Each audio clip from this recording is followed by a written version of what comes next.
Hi, everyone. This is Norman Koshnick from Eyes on Cricket with Norman Koshnick. And as you all know, I've won 3 polls about my looks, but that's another thing. We'll talk about that more later. The reality is that we are going to have a substantial amount of coverage today regarding a match that, to me, was quite intriguing. I didn't support the fact that Punjab Kings would win this match. I thought Mumbai Indians would win in a canter. In fact, I even said that. In fact, all the panelists and all the talk shows I've been talking have actually said the same. Mumbai Indians have lost today, but to a team that actually did play better. We had the likes of Moses Enriques, in particular, I thought bowled well, and I mean, Bishnoi bowled well as well. It was a slow wicket, granted, but I thought the likes of Gale and obviously Rahul played better on a pitch which was slower. And I'm over the questions or discussions about when a player is saying, "Oh well, it's a slow pitch," or to turn over, not enough bounce or inconsistent bounce. Well, then get over it and get used to it, because that's what you do in India. And I said on an earlier show about the Australian contingent. I still think that I maintain that they're playing pretty poorly. Maxwell's an exception, but most of the Australian contingent is poor. I think the BBL was a shocker this year. The standard of play in the cricket was pretty ordinary, except for the English players who were playing there. The Australian players were dead set ordinary.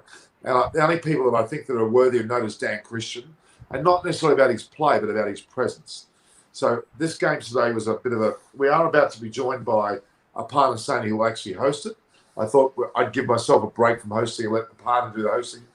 But I must introduce the people we've got on the show. That is Chris Vernon from the usual sort of haze of his bedroom there. And then Debash, just bloody Sen, with his stupid Chelsea hat. Oh, my God. Do we have any other hat? Do you really want me to... I'll send you one of these. In fact, I'm going to send you. I'm not... I know what I was going to say to Debash, actually. Give me a sec. I'm coming back. What was that all about? This is Eyes on Cricket with Norman Koshnick. You can see here. Probably not the best graphic on a hat. I'm going to redesign it. I'm sure we were talking before about it, and I think it was Debasis. I've got a spare one of these, Debasis. Would you like me to post it to you? Oh, brilliant. MCC cap. I've acquired 2. I've now got 2. So if you'd like me to send you one, I think you were speaking about not having one. No, I don't have an MCC cap. Would you like me to post it to you? Norman has one, right? Yeah. Norman, you have one? Of course I do. Oh, brilliant. So where's my one, Chris? You've got one. And I like Debasis. Right. I'll make sure I'm allowed to send it before I do, but I'll make sure if you want it, send me your address and I'll get it in the post. I'll just double check. So Munchie's joined us. Oh, hello. Munchie said, "Oh, leave that hat alone." He must be talking about Chelsea hat, isn't he? Yeah, Munchie's a Chelsea fan. I'm going to ask Deluxe to do the logo. All right, we'll do that. Cheetah Mera. Hi, Norman. I'm going to say hello to everybody today. Yesterday I said hello to everybody in my show. I love them all because they love me and they vote for me. They vote with their fingers on the computer.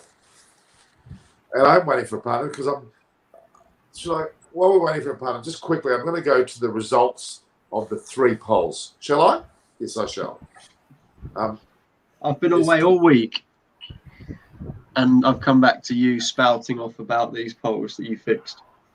I'm afraid I've every right to. I mean, it's a legitimate poll on a legitimate website or YouTube channel. It deserves being mentioned. Maybe there's just a sympathy factor here, Norman. 3 times? No. Have you asked the partner who she would vote for? I don't really care. We'll go last. Okay, let me just... Can you read that, guys? No, I'm not even going to look. I couldn't get it. 1 minute. Hold it. The biggest dickhead on the show. No, it doesn't say that. Oh, sorry. Can we talk about cricket? No. There's 22 hours ago, 197 people voted. And who was the most attractive host or guest? So I was open to guests as well. Norman Kochnik, 58%. Anisha, who is quite glamorous, 8%. Aparna, 8%. Pretty was 23% because she sent all her fans and begged them to support her. And Shapali 3%. There's a mistake there, that's for sure. I'll tell you what, she certainly isn't 3%. Anyway. So, see, this is it. Anisha, the series said, how did my bit, Norman? Thank you. I like that. Hanuk is supporting Manchester. All right. Which side, Hanuk? Blue or red? There's quite a big difference. Is there? It's like the Sydney Swans and the Sydney Suns, isn't it? Yeah, the Sydney teams. It's like being a Fremantle Docker or a West Coast Eagle. You've got to pick a side. Yeah. Okay. Well, that's kind of like that. All right. We're waiting for a partner to come, but we're going to talk a bit more about the fact that the IPL is still a fantastic tournament, despite a rather ordinary game today. Would you agree today was an ordinary game? Absolutely. Just because one side were in total domination, I guess you could say the same for yesterday. Was yesterday an ordinary game? I know we'd probably say it wasn't, just because more runs were scored. Unfortunately, IPL and T20 cricket, it could be the most exciting, tense game, but it usually comes down to lots of runs being scored. And maybe these Chennai pitches are just a little bit anti against what we want to see in the IPL. I'm not saying that it's not a good test of, bat and ball, but, maybe I think a lot of people want to just be seeing Chris Bell hitting out the stand, AB de Villiers ramping it into the sight screen, Kohli coming down the wicket and Bell. It's just a different type of game, isn't it, on these wickets? And, maybe we just want to see some more runs being scored. That's what the people pay their money to. Exactly. They want to watch a Chris Gale or a AB de Villiers or a Virat Kohli or a Rohit Sharma hit those lovely sixes and the boundaries. People, they don't get to go to watch the bowlers. Yeah. Let's be honest, if a game was a low-scoring game and it was a packed stadium, it would create an atmosphere. The tenseness would be evident. When you've got a low-scoring match and no crowd, it just doubles the level of impact. Don't you think, Chris? Yeah, I get what you mean, but I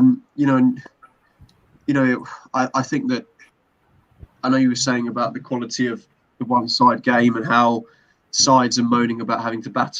I think that in games like this, on pitches like this today, batting first and batting second is entirely different. Punjab, batting first, Mumbai have to try and force the issue. They want to try and take advantage of the power play. Chasing is entirely different. Knowing you only need 6 and over, you just don't have to come out trying to whack it. You can just take your time because you don't have to put your foot on the gas at any time. You keep wickets in the tank and it becomes really easy. So I think if the game had been the other way and Punjab had batted first, then we probably would have seen a Mumbai win, purely because in low-scoring games it's much easier to chase knowing that you don't have to go for it. At no point did Punjab ever look like they were out of second or third gear. So, but yeah, the crowds are helping. Obviously, that's certainly not going to happen in this IPL, is it? I know that Preeti, when she's on, doesn't like talking about it, but it looks pretty bleak at the moment in India with the COVID situation. So all I can say is I hope that everyone stays safe and none of the players and officials get sick, because that's the last thing that we want to happen. But we just have to keep going and see what happens with the tournament, I guess. But yeah, look, we should. I think it's it's very remiss of me not to mention the fact that we are all feeling for what's happening in India. Anisha Tekar, who's one of our co-hosts now, who is very much a person who's out there in the public eye, says it all the time. Please, guys, don't forget to keep your distance and do all the things you're meant to. It's extremely important. Stay indoors and keep with your loved ones. We're very lucky in Australia where we don't have that problem at the moment. But when we have 1 or 2 cases, we jump on it. You have to be vigilant. You have to attempt your best to get on top of this, because we can't let it beat you. We can't let it have this happen. You're such great people in countries like India, or for that matter, England or even America. The numbers are far too big, and there's got to be a stop to it. Please do not travel. interstate or overseas. There are still people in the world that are actually thinking, I need to go on a holiday. And that's not important at the moment. We've got to maintain a sense of control over the way that the virus spreads. But anyway, that's my thoughts on that. All right. Yeah, talking about traveling, Norman. Obviously, we Indians cannot travel to UK and even for that matter UAE because UK has already enlisted in India in the blacklisted, or shall I say in red zone. So there's a travel restriction. So people in India cannot travel to UK if I'm not wrong. Much so the case with Dubai as well. UAE, you cannot travel. So that pretty much for me is so I doubt whether any of the Indian media would be able to travel to England to cover that series which is coming up. Are you talking the World Test Championship? Forget World Test team, even that 5-match Test series. I think what was that, Chris? What was that? Well, I'm just saying, if they need a man on deck, as it were, who's already in England, who can take the reins over, then Chris, I'm sorry, they need quality. That's what I mean. Quality. Exactly. So no. So are you talking about Dave Graveney? Yeah, we probably should ask him. We're probably the best. And Simon. And Simon. And Simon. Yeah. And don't forget, Norman also is in England at the same time too, by the way. Right. Won't be allowed in, will you, Norman? That's right. All right. Ashok Dante's joined us. He's one of our regulars. I was really happy about the Punjab win today. Okay, that's very good. Actually, his MPC engineering exam, I got infected that day. Oh, that's sad. How are you now, Angel? That's not good. Sunny Singh says something. UK banned India for UK. Yeah, India went on the red list today in England. Oh, so a partner's asked me for the link. I've sent it the link about 400 times. Ashok Datani, are you a Punjab fan? Are they your team, or are you just happy? Do you just like to see them win? What's your affiliation? And I think we need to see more comments. Garib Banker's here, who's one of my biggest fans. He's always saying nice things. Sunny Singh, Sherahay, Theory. I apologise if I pronounced that wrong, but who's your favourite team? Who's your favourite player? I think it'd be good to see where people are from in India. The Bastards, is it? The people are quite tribal in terms of if you're from the north, you support Chennai, Mumbai. No, that is not the case with IPL because people in Calcutta, they support RCB because the sheer fact they love watching Virat Kohli, so they support the RCB. Or most of the Calcutta, they support Chennai Super Kings due to the fact of Mahendra Singh Dhoni. So it's not that people in Calcutta supports Kolkata Knight Riders or people in Bangalore supports RCB. So it's much more player based as opposed to location based. Yeah, absolutely. Makes sense. And you see, not a single player is from Bengal. That is the Kolkata Knight Riders. They do not have a single player for Bengal representing that franchise. So I think they don't pick because they find that the players from Bengal are not good enough to play in the IPL. So maybe that's the reason, because you have Mohammad Shami who represents Bengal in first class cricket. You have Ridhiman Saha. You have Ishan Porel who is with the Punjab side, Punjab Kings, but he haven't got the opportunity to play last season in UAE as well, this season as well. So it's a very cruel world, this franchisee world, Norman. Yeah. You have to accept it because they're out of show. Okay, I guess we look at the Australian series as franchise. There are issues there too. That we're New South Wales centric. We don't really, we overly supply players from New South Wales. We don't necessarily pick others. It happens. It's somewhat difficult. I will also argue. Okay. So Ismail's saying he's getting a lot of ads. Do members not get ads on the channel? I don't even know about that, but I think they would still get that.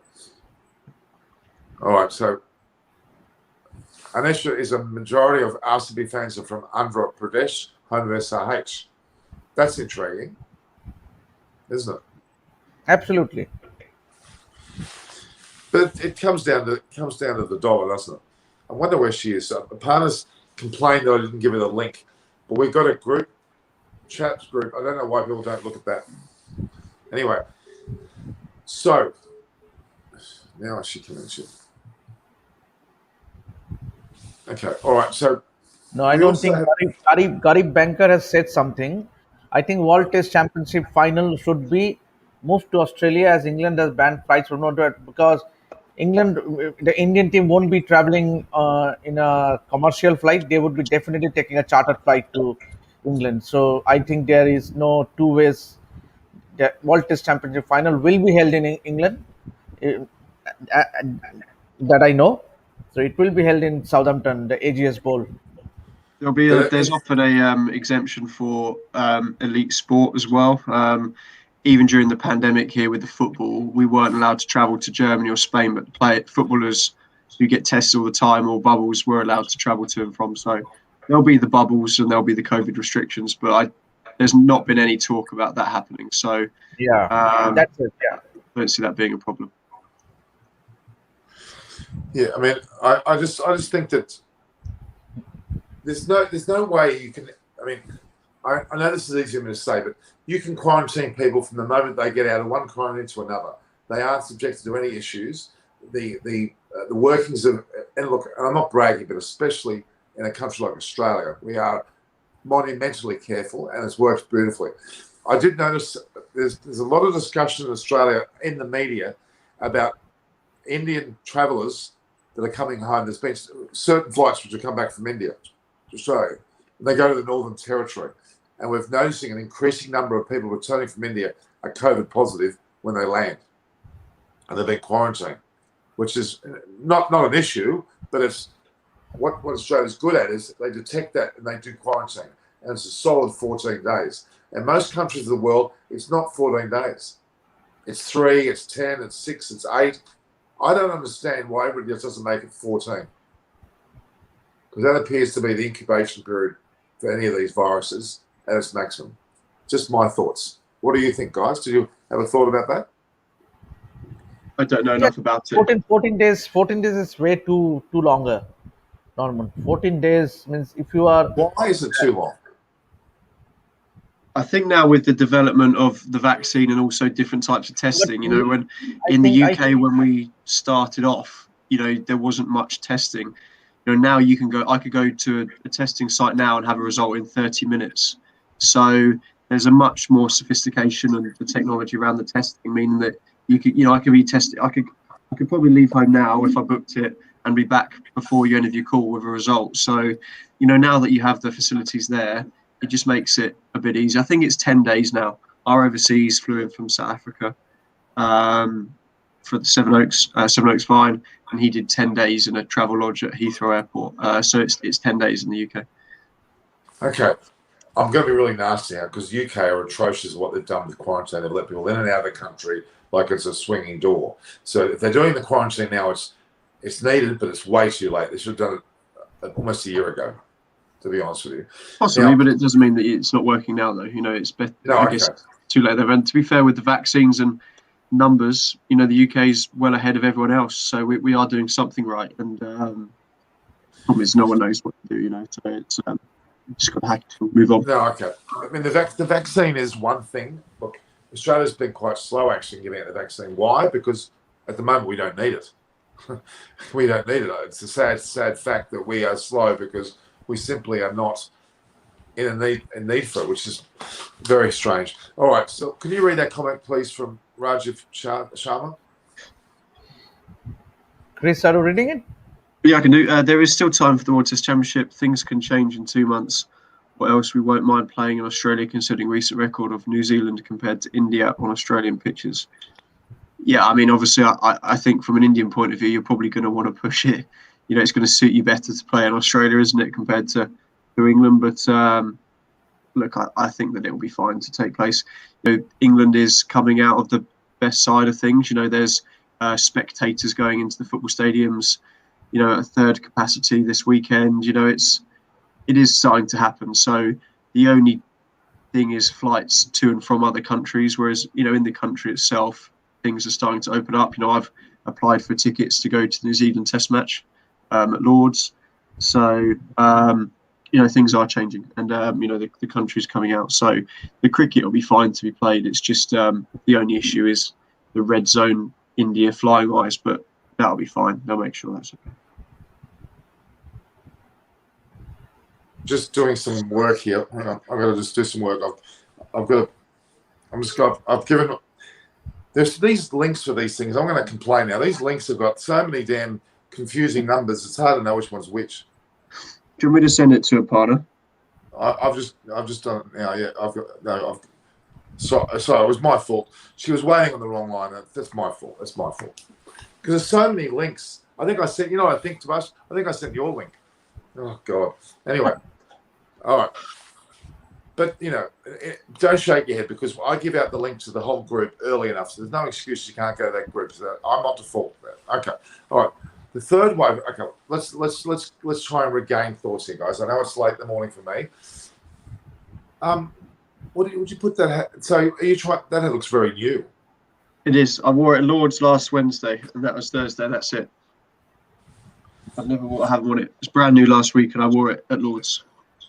Can I ask you for a cap? I know I've got one, but I would love another one. Not while these polls are going out, Norman. You can't have. You've got to.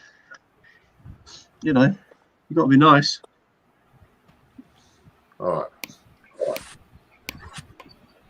Welcome, Aparna Saini. Can you guys hear me? There she is. Yes, we can hear you. Yes.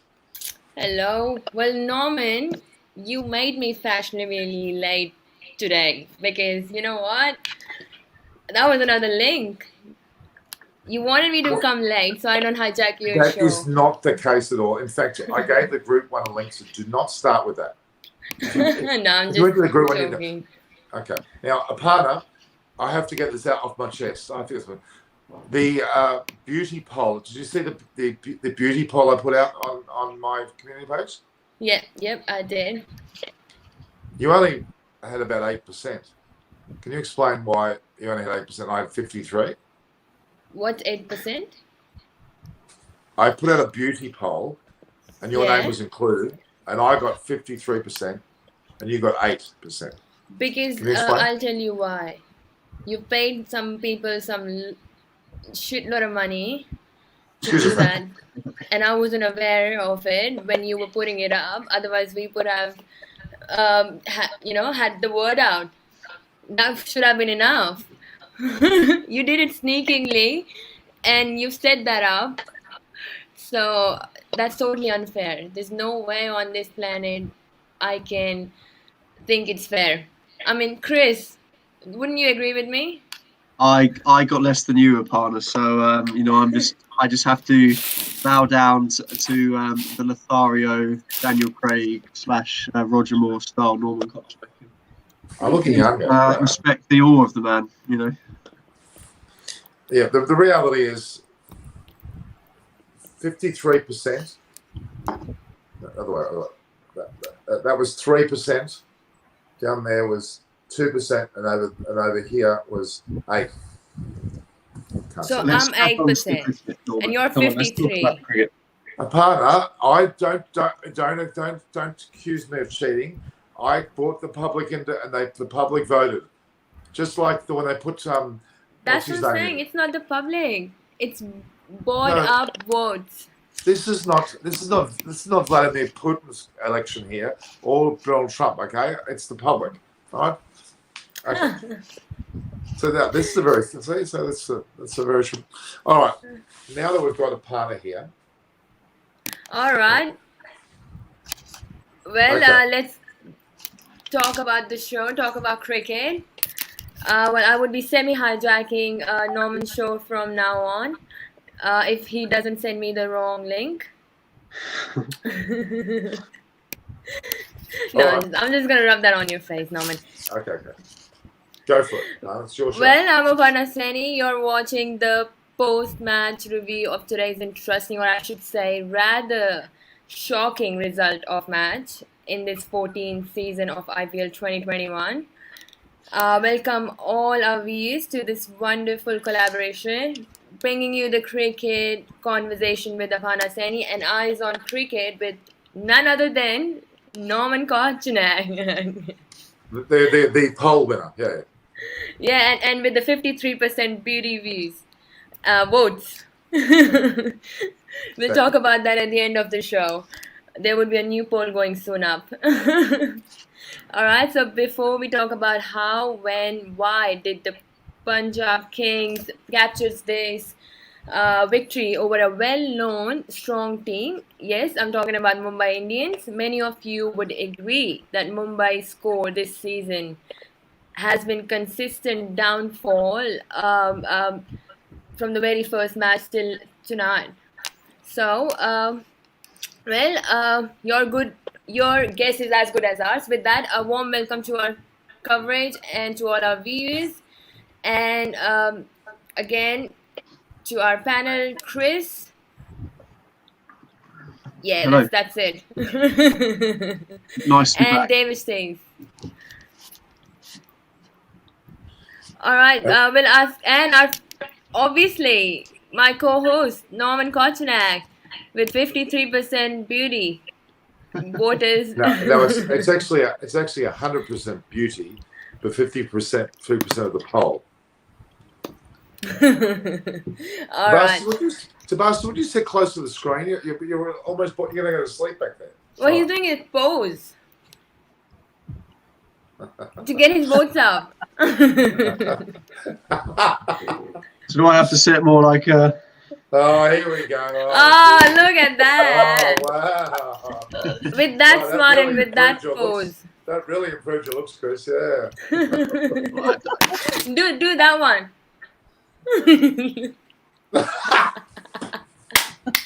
it's working on a parlour clearly, so we'll just have to. That's a Working good on me one. too. Okay. All right. Well, I'll ask Chris on that pose to start with.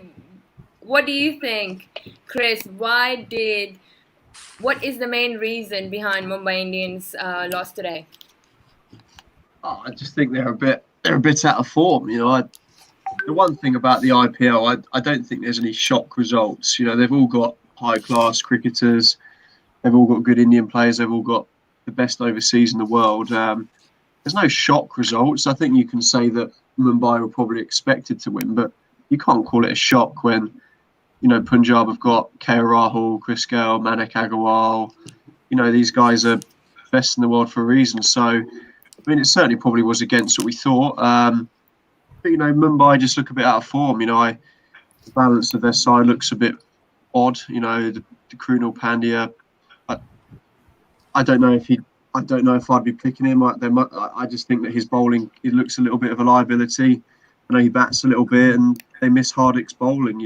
Are there better options in that middle order? They've already got Pollard in there as well as that finisher. So I think they're trying to work out what their best sort of balance is in the middle. But also the pitches have been pretty tough for them in Chennai. So I think they'll move over to the Wankhede, sorry, and they'll just work it out. And they'll a bit more pace in the pitch. I think their batting lineup will thrive a bit more. So every batting team has struggled, apart from RCB. I think they've won twice at Chennai, but it seems to be a bit of a theme that these pitches are quite slow and sticky. So, but no, I don't think they'll be too worried just yet. It's certainly not the end of the world losing today. Sometimes these sides need a kick up the arse, and maybe that's what they got today. So. Well, it was good for Punjab Kings, especially after today's win. They haven't had much of a luck lately. But Mumbai Indians, do you see that, David says, do you see Mumbai Indians coming back from this because their score has been consistently going through a downfall, and their middle batsman, even Rohit Sharma, is in a pressure by the sound of his performance has been even tonight. There wasn't that confidence on his face. Would you agree? No, I won't agree that Rohit Sharma was in a bit of a pressure, but definitely he did look frustrated at times today while on the field, because he was not happy with his with his bowling and some of the fielding.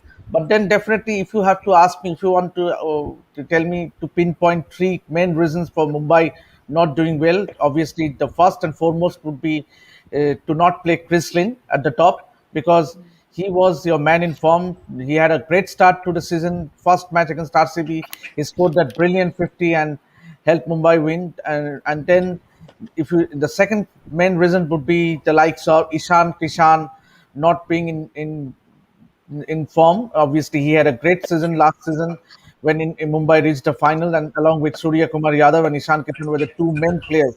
They played a pivotal role in helping Mumbai reach the final. And if you are to ask me the third main reason, obviously the Pandya brothers.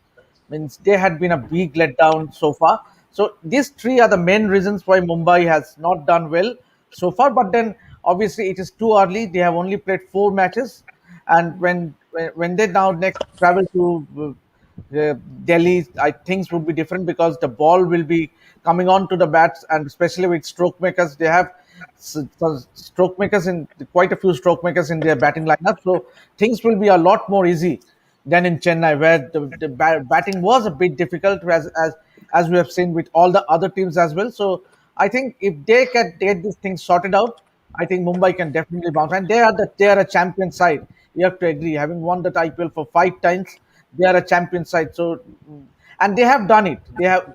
If you remember a few seasons back, they lost 5 matches consecutively, but they ended up winning the championship, winning 7 matches at the trot, and then ended up being the champions. So, not, it is too early to count out and not to worry about. Obviously, there will be some talking at the dressing room, some hard words being exchanged. So I think Mumbai will bounce back definitely. Well, we'll see. I hope they do. But great win for, rather I say unexpected win for Punjab. There has been talks the whole day that Mumbai Indians will win by far. So yeah, it's time for them to really make some serious changes, I think. Um, and then surely it's only early days, as Debussy said. I would agree with him. What's your call, Norman? Your words on it? Look, if I'm being honest with you, I predicted Mumbai Indians to win and win well today. I actually thought they were going to thump Punjab Kings. I thought they were as bad as Rajasthan Royals are. But you can't take out the Gale factor, the Rahul factor. They've been tremendously calm about the way they approach today's match. The only thing is, it's on a Chennai wickets. They're not going to be playing on those wickets in the future. Is Ahmedabad going to be as much of a spinning wicket? That's another question. The reality is we've got a lot of. I mean, I have to get used to this. The fact that this is only the 17th game out of 56 group matches. My heavens, we've got a long way to go. We really do, and it's something that Mumbai Indians, sorry, not Kings. Mumbai Indians are actually in a position where they know how to deal with this. We've talked about it. I think both Debash and a number of the Indian media that I'm dealing with say, just hang on a minute. Let's see how they go towards the finish. They know how to win it when it counts. And I think that's where RCB and Delhi Capitals, despite the fact they're going extremely well at the moment, they've got a much better set of sides, have to win when it counts. My thoughts. Yeah, but don't you think the target was very low? I Oh, mean, it's they extremely have low. been consistently going more lowest number of scores they've been making every time, and their batting hasn't been improved. So is it the middle order batsman that needs to be changed, or because they have been always known for balanced team, Yeah. having the right amount of fast bowlers or whatever, that's their speciality. They're a very balanced team, but doesn't seem to be a balanced team this time, obviously, clearly from how they've been performing so far in this season. So what would be the change if you would suggest, Norman? Well, I not get rid of, it's a bad way of putting it. Krunal Pandya probably needs to be given a break. They need to consider other players in his position because he's simply not performing. Hardik Pandya, if he can't bowl, puts a big question mark on his so-called all-rounder position in the team, if that's the one he takes. The bowling department, Bumrah and Trent Bolt are not at their best. They're still playing well. They're not at their best, and that's another key factor here. But I think there's going to be a matter of one of the Pandyas needs a break. In terms of the replacement for them, that's open to a lot of possible players. I like Tabasha's point of view on that, if you wouldn't mind. Yes, I was about to ask Davis after this. What do you think? I mean, But it would be good to know from your point. I doubt Norman because uh, the Mumbai Indians think they have a soft corner for the Pandya brothers, and obviously their contribution to the franchise over the years, helping the franchise to be such a successful unit. They have a soft corner for the Pandya brothers. I think the axe might fall on someone like Jayant Jadhav. Obviously, you have someone like Piyush Chawla waiting in the wings. So who knows? It might be a Piyush Chawla or someone else. And obviously, one more thing is that it was a bit strange to see Mumbai Indians not playing that fourth foreigner, which I think they should always play the fourth foreigner, because in a tournament like IPL, I think the role of the fourth foreigner is very important. So I think that is where they missed the trick of not playing the fourth foreigner. What do It's you gonna be think? What's the intriguing. reason behind it, Davis? The What reason were they behind thinking? today's loss, No, No. what were they thinking by not playing the fourth foreigner? maybe as you can look at the scene, because the squad that you see, they had the likes of Rohit, Ishan, Surya Kumar, Hardik, Krunal, Jan Jadhav, Rahul, Chahar, and Bumrah. Obviously, Rahul Chahar has been the most consistent bowlers for the Mumbai Indians so far in the season. So no question doesn't arise to drop him. But I doubt whether you pick three spinners. Obviously, the fact that they thought that the Chennai wicket might suit the spinners, which is the case. But then definitely you need to pick that extra foreign player. Means obviously, that extra foreign player it could have Could have, added yes. more firepower in that bowling attack. Indeed. I would agree. Chris, very controversial question for you, because Yeah. even in the international cricket, we had a lot of chats about pitch. And today as well, you said the pitch. But Rohit Sharma just said in his interview after the match finished, not enough runs. I still feel it is not a bad wicket to bat on. You saw how Punjab Kings batted on and won the game with 9 wickets in hand. It is just about the application, and they're missing the batting, the consistency, or the middle batting order is not right. Even he would agree that the pitch wasn't the only thing to blame. So what's your call on that? I think that I'm pretty reluctant to listen to most what players say in interviews. Like Rohit Sharma is never ever going to come out and say bad things about a pitch, or I don't believe in true extent. He's paid too much money. He's on a massive contract with India. He's loved and adored by millions of people. I personally don't think he would ever come out and say something Rohit bad. Sharma, I'm reading his. Yeah. What do you mean? I don't see a Virat Kohli or Rohit Sharma or David Warner. These guys are. I don't see them coming out and slagging a pitch off. I think that they're better than that. I don't think that they want to offer excuses. If you look at all the pitches at Chennai so far, all the big scores. RCB got 200 in one game, but that was because De Villiers and Maxwell went bananas in the last 10 overs. Take it out. All the low-scoring games have been at Chennai. The pitches are clearly tricky to bat on. They're clearly sticky. They're clearly. I mean, look at the pitches for a start. It looks tired. The squares had a lot of cricket on it. So Yep. But I think it's didn't difficult you to say believe about. that? Sorry, Chris. Wouldn't you believe that if Punjab Kings can come and make those number of runs in 17 overs, there was and not 7. I'm sorry, 9 wickets to spare. And why would you blame just Mumbai Indians with the pitch? Why would you say blaming that? Because entirely the their pitch. number of scores has been consistently low. I mean, But it there's was a reason why there's 115 been. and now it's 100 and sorry. I think that it was a game of two halves today. There was clearly a due factor. They were roping the outfield. And let's face it, chasing a score is a lot different to setting a score. Mumbai would have had to have gone out and tried to force the game, tried to put a score on the board. They were more aggressive. Punjab just came out and batted normally. Everyone's slagged off KL Rahul. He bats too slowly. He got 50 off. He got the slowest ever Kings 11 Punjab IPL 50 today. The slowest ever. And it was a great knock because he didn't have to get on with it. He could just milk it round, take his time. Perfect, because you don't.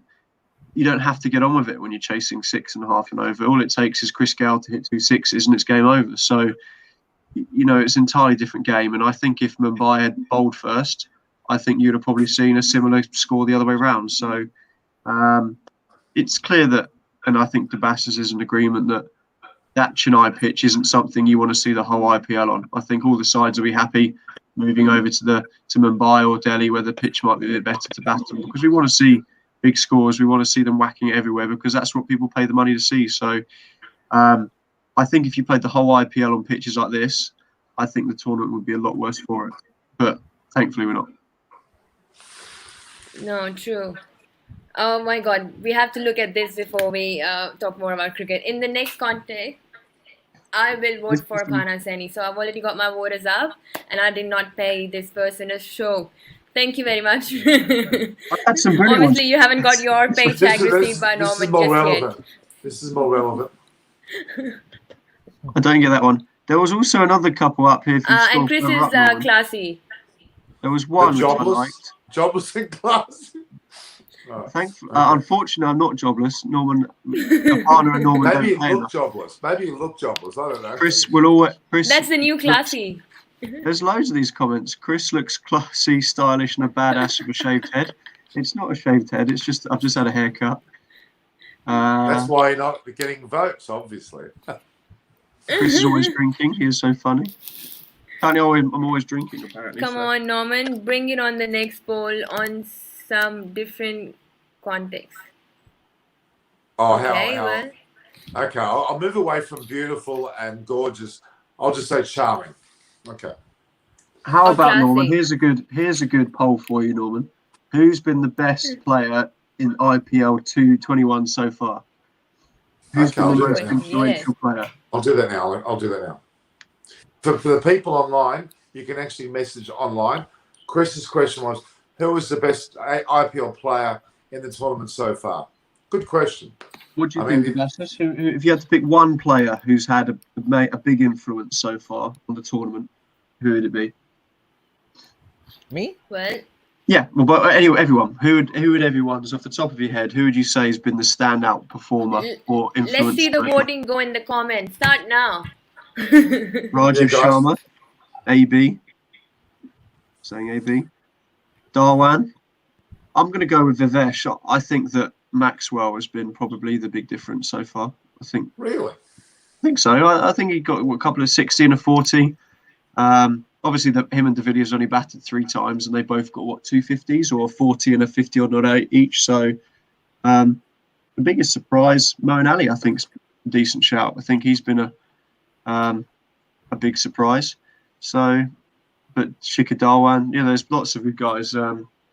I think there's been a few disappointments, probably from the Mumbai team. I think Jasprit Bumrah, Krunal Pandya has probably been a quiet tournament so far, but Bumrah will come good, I'm sure. So, Mohammad Siraj. Would you say it's a bowler rather than a batter that's playing the best in the tournament at this point in time? Well, Absolutely, I would say so. I'll tell you who. There's been a lot of good performance from the bowlers so far, with the likes of Harshal Patel, Mohammad Siraj in the RCB, Avesh Khan from Delhi Capitals, Chahar. Deepak Chahar. I was going to say Deepak Chahar. Chennai Super Kings. So there have been a lot of the fast bowlers. They have done really well. It is interesting that a lot of people actually are talking about Glenn Maxwell. Maybe you are right, Chris. Maybe his impact is more pronounced than we imagine. That I think because of his position in the batting order as well. I think that's compared to what his season was like last year. I don't think he hit a 6 last year. I think he scored 110 runs or something. He had a really poor tournament. And, RCB have always just lacked that finisher in the middle. They've lacked a bowler and a finisher. And it just seems that... Yeah, sorry. No, go on. No, sorry. Your voice is breaking, so I did not hear you talking. Continue. It just seems that they've found that bloke who can do that job in there for them. It takes the pressure off De Villiers a little bit. De Villiers isn't having to come in at 3 or 4 and bat 15 overs. There is that distinct pressure off De Villiers, which is what they want. I think that they see De Villiers as a match-winning finisher or match-winning player. but can't do it every game. So the fact they've got Maxwell in there just seems to be, he's happy. He's obviously, something's clicked. He's either got a point to prove, with the World 2020 coming up. So it's just good to see that, because everyone knows how good he is. And I'm looking forward to hopefully RCB keeping it going and maybe winning the trophy this year. Well, hope. It would be nice to see. It would be nice to see RCB win the tournament. It would be nice to see Delhi Capitals win the tournament, because I think IPL, despite being a great tournament, needs a shot in the arm with a team that hasn't won to win. What do you think, guys? I would definitely agree with that, because I'm all out for Delhi Capitals. That's my team anyway. Well, What and do I you agree think they with will you too. achieve? And it'd be romantic to see Rishabh Pant scoring a big 100 in the final against RCB and winning the match. That would be a great sight. Let's be honest. Well, I think Devashin wouldn't agree because he's with Chennai. Well, no. Well, I mean, Tabashas wants KKR. Tabashas, do you actually go for KKR? No, I not. I definitely don't support KKR. But Why she's is from that? Kolkata. No, as I said, means you don't need to support the state where you come from. Means obviously, I would love to see Chennai Super Kings do well. Obviously, it would be a perfect farewell for Mahendra Singh Dhoni to go out on a high. Obviously, one would assume that he's going to continue for one more season or perhaps one more, but then he was under. There was a lot of criticism when Chennai Super Kings didn't do that well in UAE, ending up seventh in on points table. But then this season, even after the first match, people were counting them out, and to put up a performance, to put up the fight, and to surprise everyone, means the way they did. Means I think you cannot count out Chennai Super Kings. Yeah, when you say people were counting them out, it was only Chris Vernon.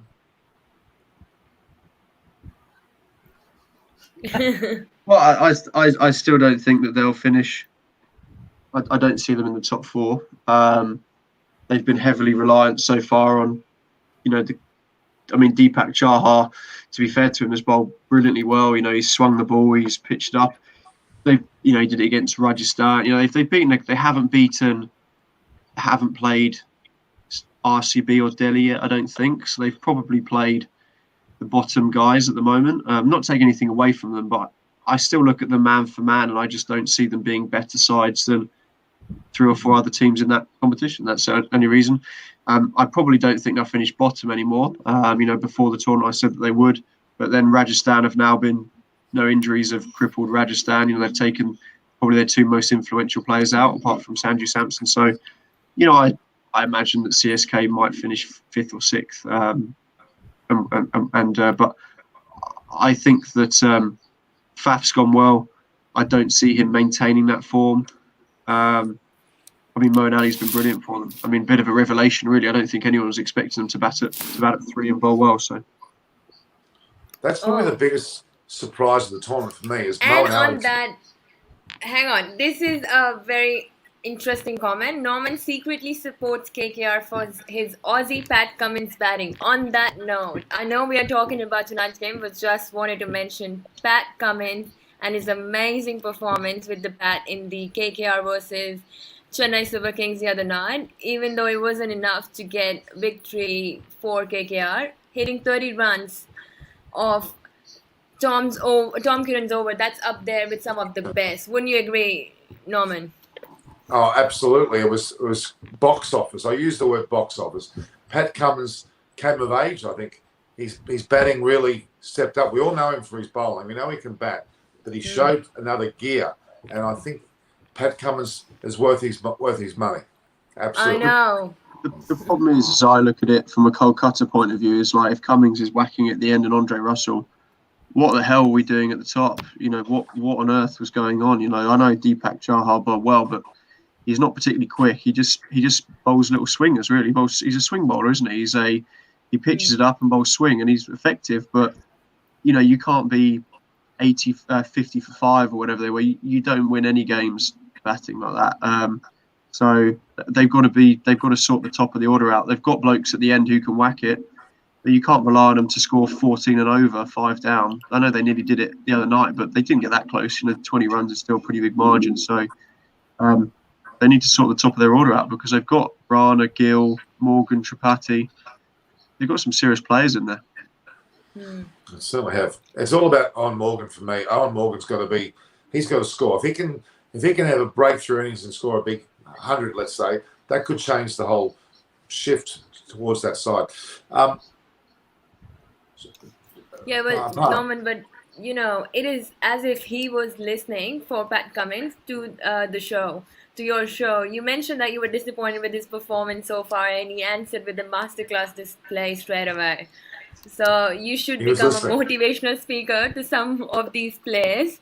I mean, it's just great to watch how explosive some of these players can be just by listening your speech.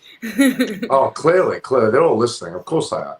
But there is an irony, though. I must say that I think Brad Hogan and a few others have said they occasionally watch and then they let slip with some things they know about the show. It is intriguing. Let's be honest. There's a fraternity out there. They all know who Chris Vernon is because he played at Lords, but even though he got 53, it was not good enough. He should have scored 100. Really.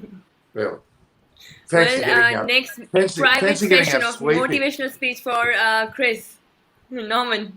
Yeah, fancy getting out sweeping. He got all cocky on 50. Oh, I'm going to score 100. Sweeps the ball on middle stump against LBW. Ordinary.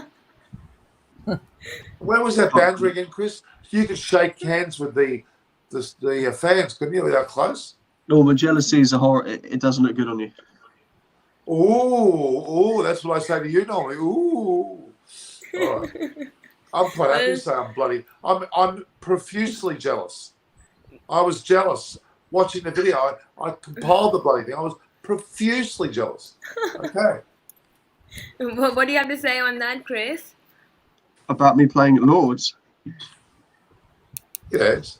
Not much to say, really. I didn't have much to say last week. I'm just pretty lucky and honoured to have the go. So, yeah, I mean, not much to say, really. See? The part of read that. We have to thank Norman for bringing such lovely guests here.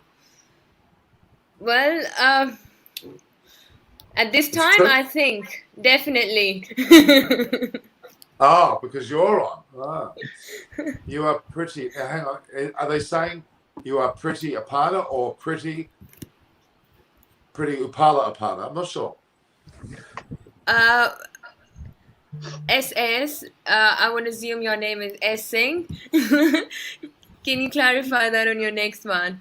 Oh my God, read the next one. What's wrong, bro? We've got 3 bros here, so which one are you addressing to? You're here for Apana cricket, definitely we are here for... Look at all these people who didn't vote in the cricket. Poll. They couldn't have voted in the poll because you only had 3%. 8%. No, that's what I'm saying. These are honest, genuine people on live audience. These are actually cricket fans, and they haven't got they checked yet. I like Harshit Traders. I'm gonna buy products from Harshit Traders because he's obviously Harshit Traders. Everyone out there, guys, go now to Harshit Traders website and buy everything on that website. I like them there. Okay. Well, we'll get back to the cricket now, I think. Okay. So, well, Norman, your final and overall view I would like to know from you because you're the co-host. You shouldn't be missed out and a cricket expert in the ABP headlines. Well, I mean, it's hopefully not my final comment, but I'm actually particularly intrigued by the next few matches. We've got Rajasthan Royals versus KKR, which you want to see KKR do well. It's the last day for Rajasthan Royals, if not already. Then you've got CSK versus RCB. Now, I think Chris mentioned earlier that could be the acid test to see how good CSK are, and RCB will be at the top of their game. That could set the scene for the top 4. That could, if CSK could knock over RCB, that sends a signal, doesn't it? Mm. Devashis? For sure. Absolutely, Devashi's comment.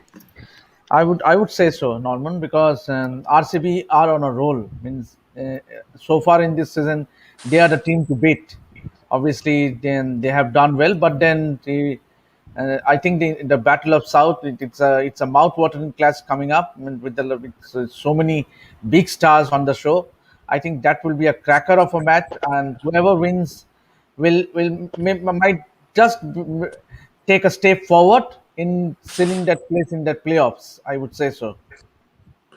Well, you'd think the winner of that would probably be in the box seat to make the 4, wouldn't they? Really, that's Absolutely, absolutely. Whoever wins it.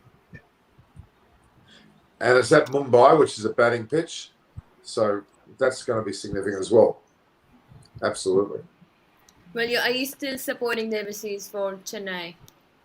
Yeah, of course. I'm still rooting for Chennai Super Kings. Means even if they don't make it to the playoffs, I would, as long as Who- Dhoni plays, Dhoni, because yeah, exactly. more so Chennai Super Kings, I would say I'm a big Dhoni fan. And Norman knows me very well. Means we because a few 2018 it was Norman. Yeah. And when I organized Dhoni to meet your mom at the SCG, so Amazing. that was amazing. Means it's a greatness of someone like MS Dhoni. Means he's so humble, so polite. The way he comes across to his fans, and obviously there is a lot more respect for Virat Kohli or a Rohit Sharma as well. But MS Dhoni, the way he has taken forward, the way he has taken himself, it's just hats off to him. No, certainly. I Can would you agree imagine with that. Can you imagine that moment? I'm at the SCG members nets area. And I'm sitting there, and the Bash just went over the members zone and pointed at my mother. He leapt over the fence, literally leapt over the fence. It was it was not something easy to do. He was in a controlled area. And the biggest moment for me was that uh, Dhoni clutching your mom's hands, and as if that it's so much of means what to say, how to put it. Uh, Warmth. Innocent.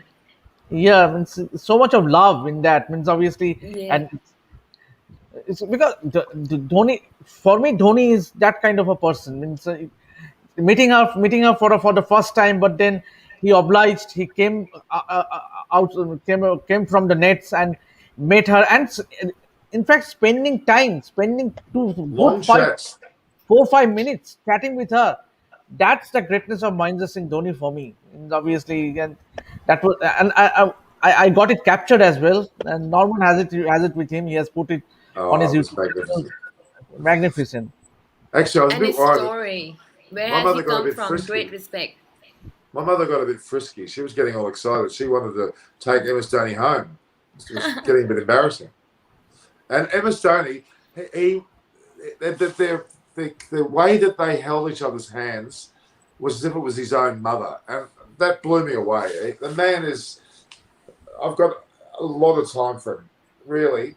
And I hope we never see the back of him. We need to see him involved as a coach and mentor, whatever he needs to do. He's just worth his weight in gold. The man is an incredible ambassador for India.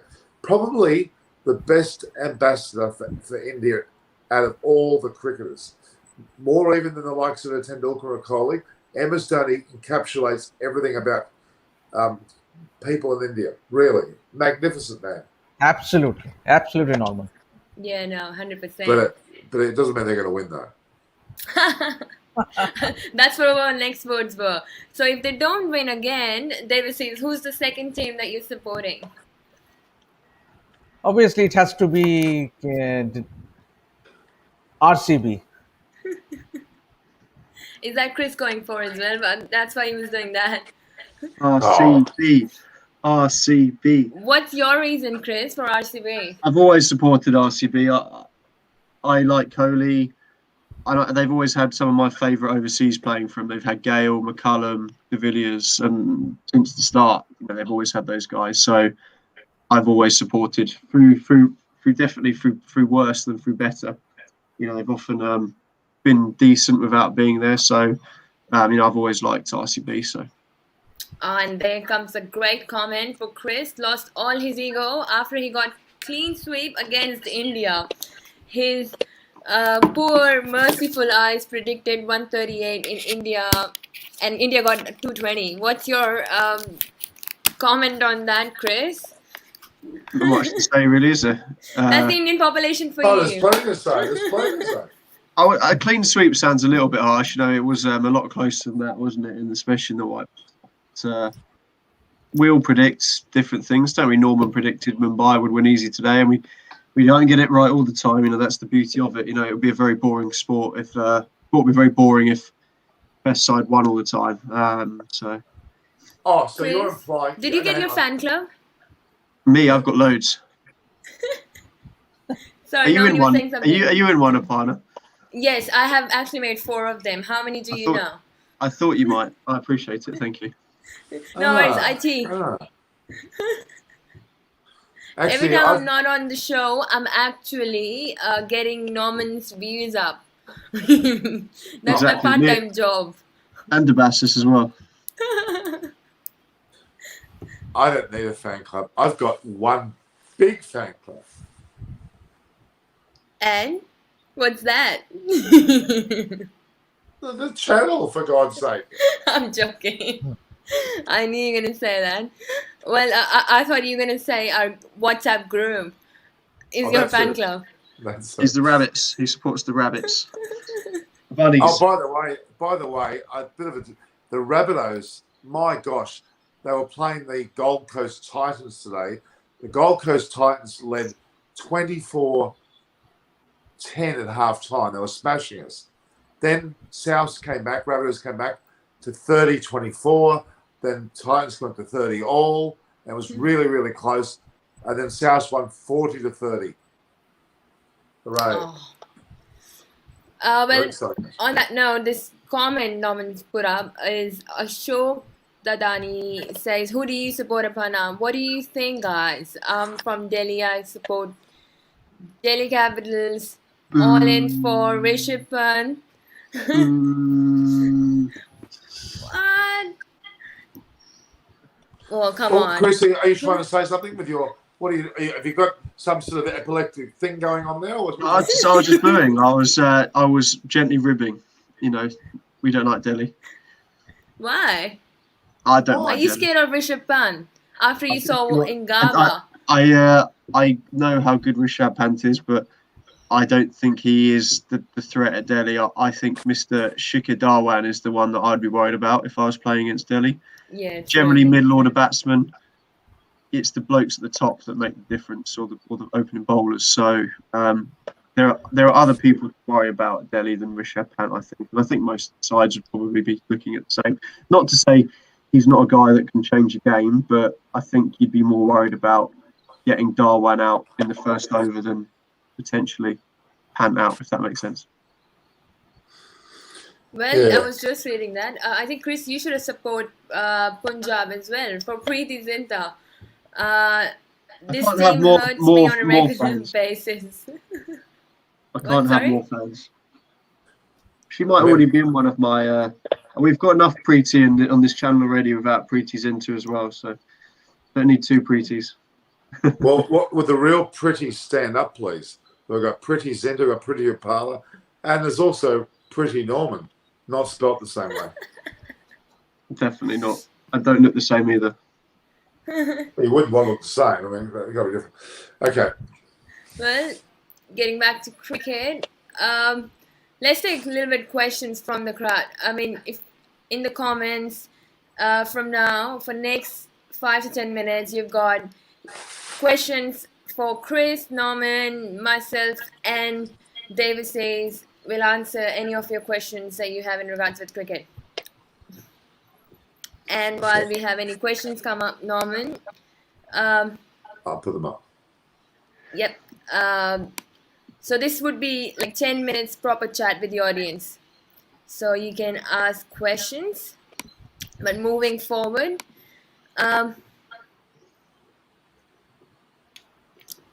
yeah, but this is It's a fair comment.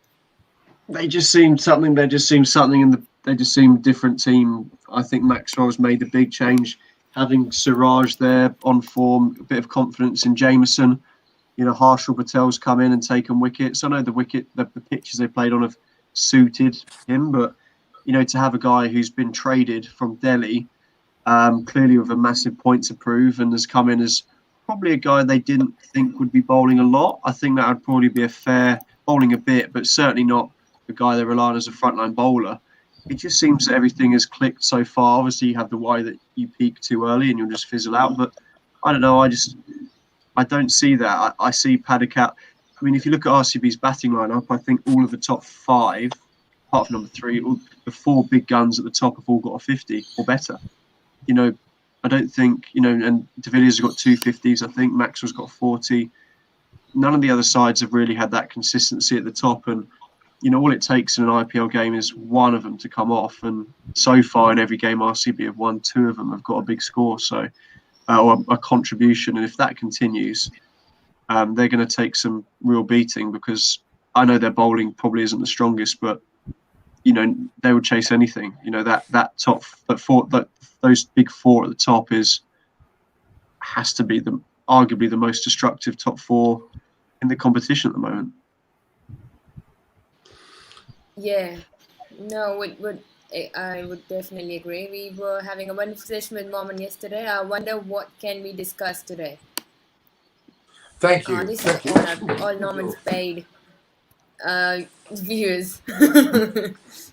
That's what Norman was Hang on, I'm just even getting saying. Hang on, I'll go. No, I'm just joking. Anyway, but Virat Kohli became the first batsman in the IPL to cross 6,000 runs. As his Royal Challengers Bangalore extended the unbeaten run to 4 this season, which was on yesterday's. But there has been a lot of headlines about how Indian captain overshadowed by a 20-year-old sensation. Yes. Any comments on that, Davis says? Yeah, obviously, even the great legendary Sunny Gavaskar also said that he would not be surprised to see him making it to the Indian team across in any formats. Means obviously, as of now, it looks like he's a better bet to be in that white ball format for India. So when you have someone commenting of the stature of Sunil Gavaskar on a youngster like Devdutt Patel, it speaks volumes.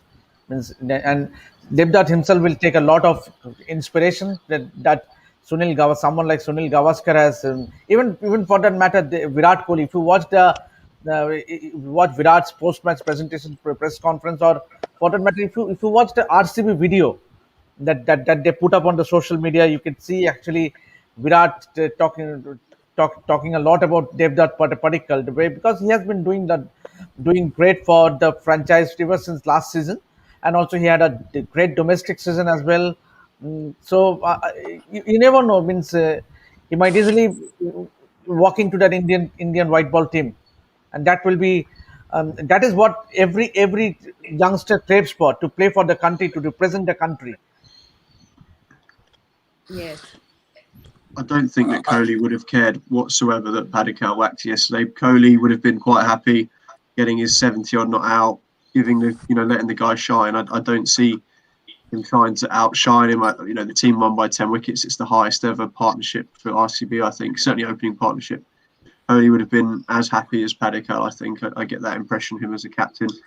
We said before the tournament started, me and Norman we did our show, and I said that I thought we thought that Padikkal would be one of the young guns to watch, and I'm pleased that he's starting to show. He's taken his domestic form into the IPL, and that batting lineup. If he keeps firing, there's every chance that every other game one of those is going to get a good start, especially on the better wickets. And you've got, I think, the best 4-5 combination in the competition.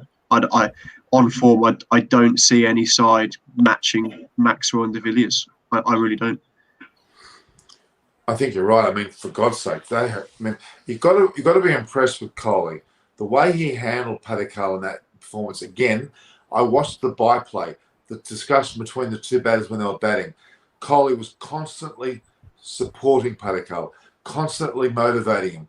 And I think that the significance of Kohli's batting with him and the way he allowed him to take the the forefront was magnificent.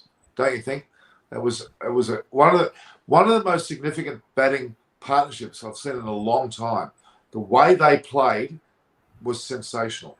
What do you think, Demarcus? Absolutely. I mean, the way they played, obviously, and when you talk about RCB, as Chris mentioned, that they are a top heavy side. Means the batting circles around those top four batsmen.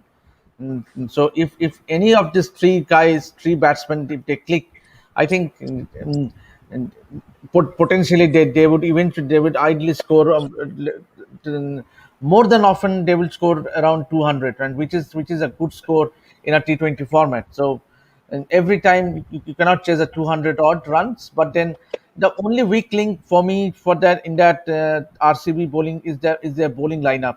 I would Yeah. say even for the fact that Harshal Patel has been picking those wickets for you. Mohammad Siraj, he has 50 dot balls in the tournament and he has bowled extremely well. But then I still feel that if there is any weak link in that RCB side, it has to be their bowling. Not about the spin bowling lineup because Chahal is also going for a lot of runs, and I think it is putting more pressure on Washington Sundar. So I think if there is any weak link, if you say so far in this four matches so far, I think RCB's bowling lineup, bowling attack. But what you're saying, the good thing is to Bass's is that Chennai is going to be the places where the batting lineups get exposed because, like we saw today, Punjab went in with a pretty average bowling attack. You know, 3 frontliners plus Enrique's Huda and Fabian Allen. You know, RCB have come out of Chennai with 3 wins, and their batting lineup has coped fine. You know, they've set twice, they've chased as well. You think that if they take that form onto the wickets that actually are good batting wickets, you know, Chennai is not an easy batting wicket. If they can carry that form onto pitches where they're expected to go well, you know, they could be even better. And the good thing about RCB is that they can bat out the opponent. Means Yeah. if they are so heavy on their batting, is that means they can chase any target on their day. Means even a target can, and they proved it. So and with Maxwell joining them, it is even a more stronger batting unit. It looks like a stronger batting unit. So I think RCB has the batting to bowl opposite to bat opposition out. If you say True. We've got a question coming from Harshit Traders. One question for Norman. Why Shubman Gill has failed to make any impression in this edition of IPL? He looked promising in Australia. So Norman, to you. Yeah, I think it's extremely disappointing because I expected Gill to actually really put a stamp on this series. He looked so good in the way he played in Australia and even in parts against England as well. Shubman Gill is probably more of a test player than an ODI T20 player, I have to suggest. He's got more of an elegance about him. I don't know what Chris and Tobias think, but maybe he's not necessarily a standout in the IPL, but I can't comment too much more. But I think that he's generally been a bit disappointing. Yes, I would agree with that. I think that how old is he? 2021? He's a youngster, isn't he? Yeah, 21, yeah.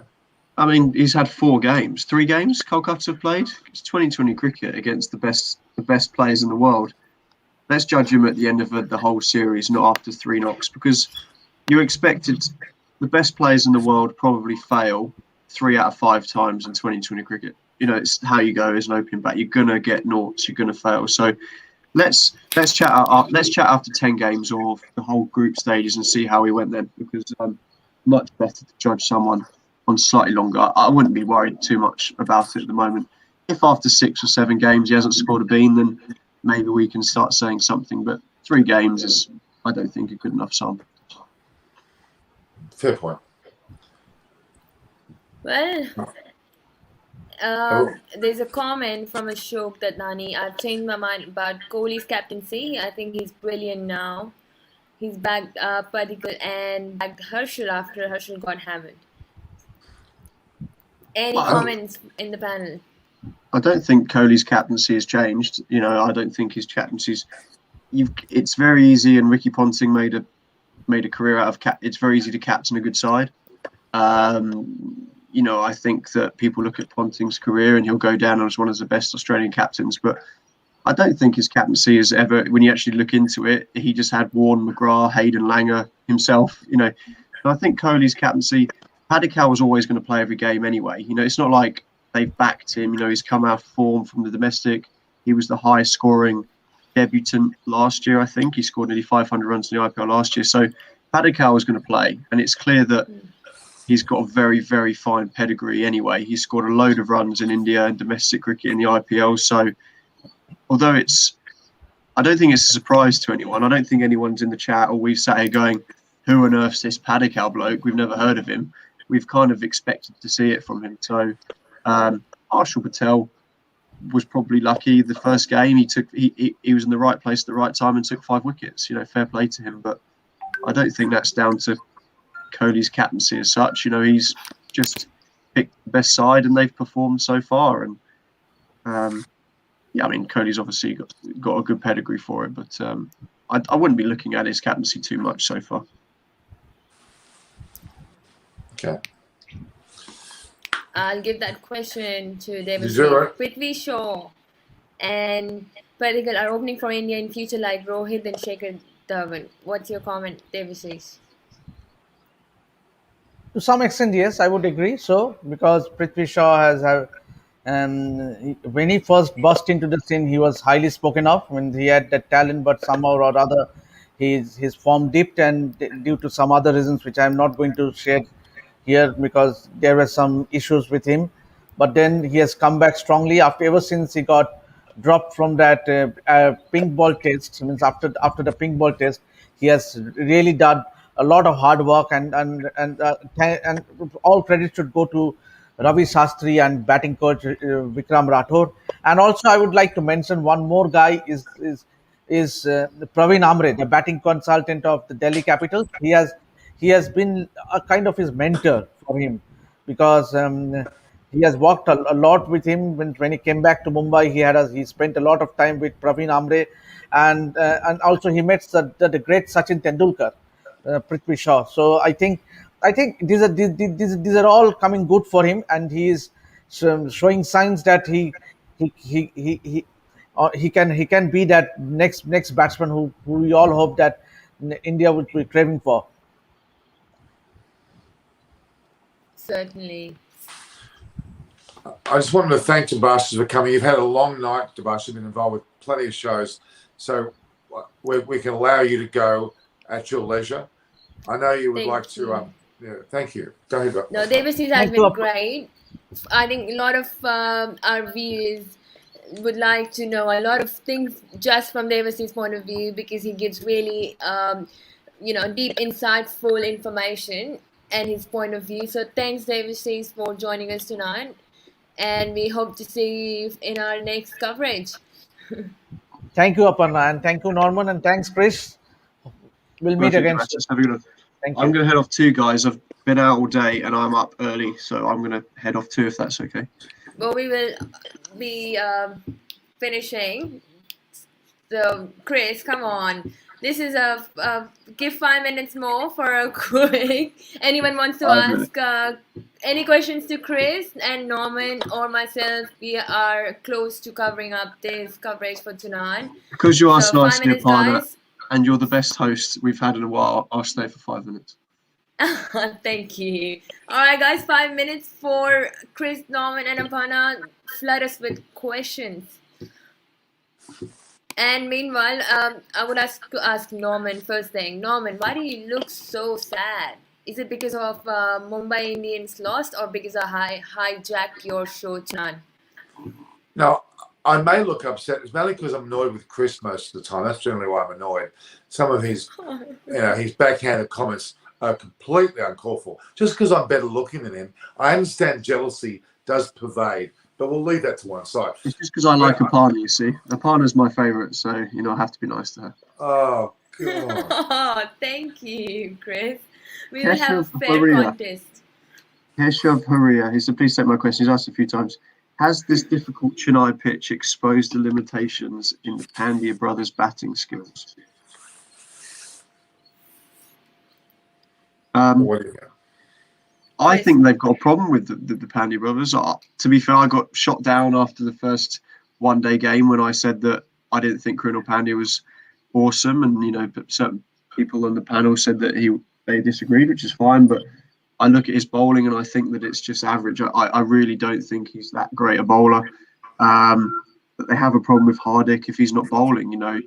Are there better batting options in that squad, especially with only playing 3 overseas? At the moment, Hardik batting at 5. I'd be tempted to bat Ishan Kishan at 5 and bat Chris Lynn at 3 and put, Sky Yadav bat at 4 today. Why not go Sharma, De Kock, Chris Lynn at 3, Sky Yadav and Ishan Kishan? I think that if Hardik's not bowling, and it was the same we said in the India team as well in the series, I had the same point that there are probably better options as a batter. I know that Hardik can whack it, but sometimes you need a bit more consistency. And in the side at the moment, Mumbai need a consistent batter. So I don't know what they'll look to do. I certainly don't see Krunal Pandya playing every game, but maybe that's just my opinion, especially on these wickets that have been really favourable. He's probably got one of India's best form spinners at the moment alongside him. Rahul Chahar has been bowling brilliantly. And unfortunately for Krunal, that Chahar bowling brilliantly and Krunal getting whacked at the other end, it actually makes it look worse because everyone is comparing how they both go. And when Chahar bowls well, and these wickets are probably the most favourable that they're going to be for bowling on. So I don't know. They'll pull it out. They're a good side, Mumbai. They'll work it out. I certainly don't see them being stuck in a rut for ages. That's for sure. Well, thanks, Chris. Last question for Norman. Which coach has proven to be a better coach? Norman. Oh, look, there are quite a few that have certainly done well. I still think very strongly about, obviously, Ricky Ponting with Delhi Capitals and Simon Kadich with RCB. They're 2 significant people in terms of the way they've helped those sides perform. CSK, well, you'd almost say Dhoni's their coach in some ways, but the reality is I think it's really Delhi Capitals with Ponting and clearly Simon Kadich with RCB. Trevor Bayliss, I have a lot of respect for him as a coach, but the combination with Moody and Luxman's not working, although we'll wait and see what happens in the next few games. But Mike Heston's also a director of coaching. He's pretty good. Fleming with CSK certainly is a good person over the background. So there's quite a few. Actually, there are quite a few. But I think Brendan McCullum's been disappointing. And Sangakkara, I'm not exactly sure what his role is with Rajasthan Royals. That they've imploded. I know they've lost a couple of players, but they've also imploded generally. So that's my thoughts. Well, I hope that answers the question. And on that note, I think Norman would agree. It's been a long day for every one of us. I would like to truly and heartily thank our viewers for joining us tonight. And raise your hand up, whoever thinks that I'm a better host. I'll put that poll out if you like. Chris, I think you should. And please do not accept any bribe from Norman for this one. That's not fair. And so how should the host be aware of that, and be aware of the Kings. If they continue to play like this as a team, I think it'll be tough for any side to stop them. And so that's all for today. Sorry, Norman, you were saying something. No, I was just going to put the actual. I'll do the poll live, so it's transparent. You can see my hands. I'm not. There's no bot doing it. It's my actual hand that's doing it, so we can think there's no bias. The question. Let me see. You're only pulling your leg, Norman. Come on, you are charming and better looking, I think. Anuj Ingles comment. It's he says some odd stuff. This fella, but what? This one? Yeah. Just here for the cricket chat, Anuj. But thank you for what you said. Well, some Afana lovers are feeling heartbroken with Chris Afana's chemistry.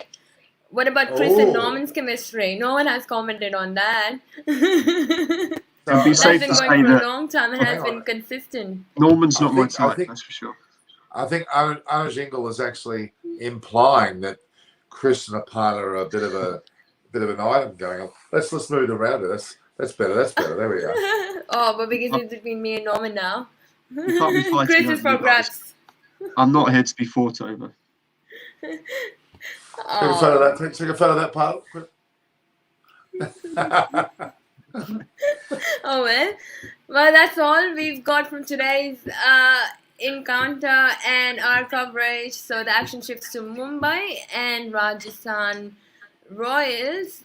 Versus Kolkata Knight Riders. Until tomorrow, it's a goodbye from Chris Goodbye. and Norman, my co-host, and Apana Seni. Then thanks for watching a collaboration which is Cricket Conversation with Apana Seni and obviously Eyes on Cricket with none other than Norman Kochanak. Thank you. All right, guys. See you later, guys. See you guys. See you, Chris. See you, Apana. Bye. Thank you. You guys can go. Hey guys, I'm not going anywhere. I'm going to say that was Apana's hosting role. I wanted to quickly say that Apana Sani was magnificent. She's incredible. We need to support her. We need to get on her channel as well as mine. Her channel is Cricket Conversations with Apana Sani. That's Cricket Conversations with Apana Sani. I want you to make sure that you get on her channel and subscribe and support her channel. Again, please, I want you to know, I'll put it in the commentary. I want you to make sure that we all, I'll just put it, so it's Cricket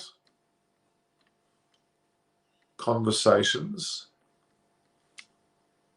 Please, while I'm talking, you do it, guys. Cricket Conversations with Apana Sani.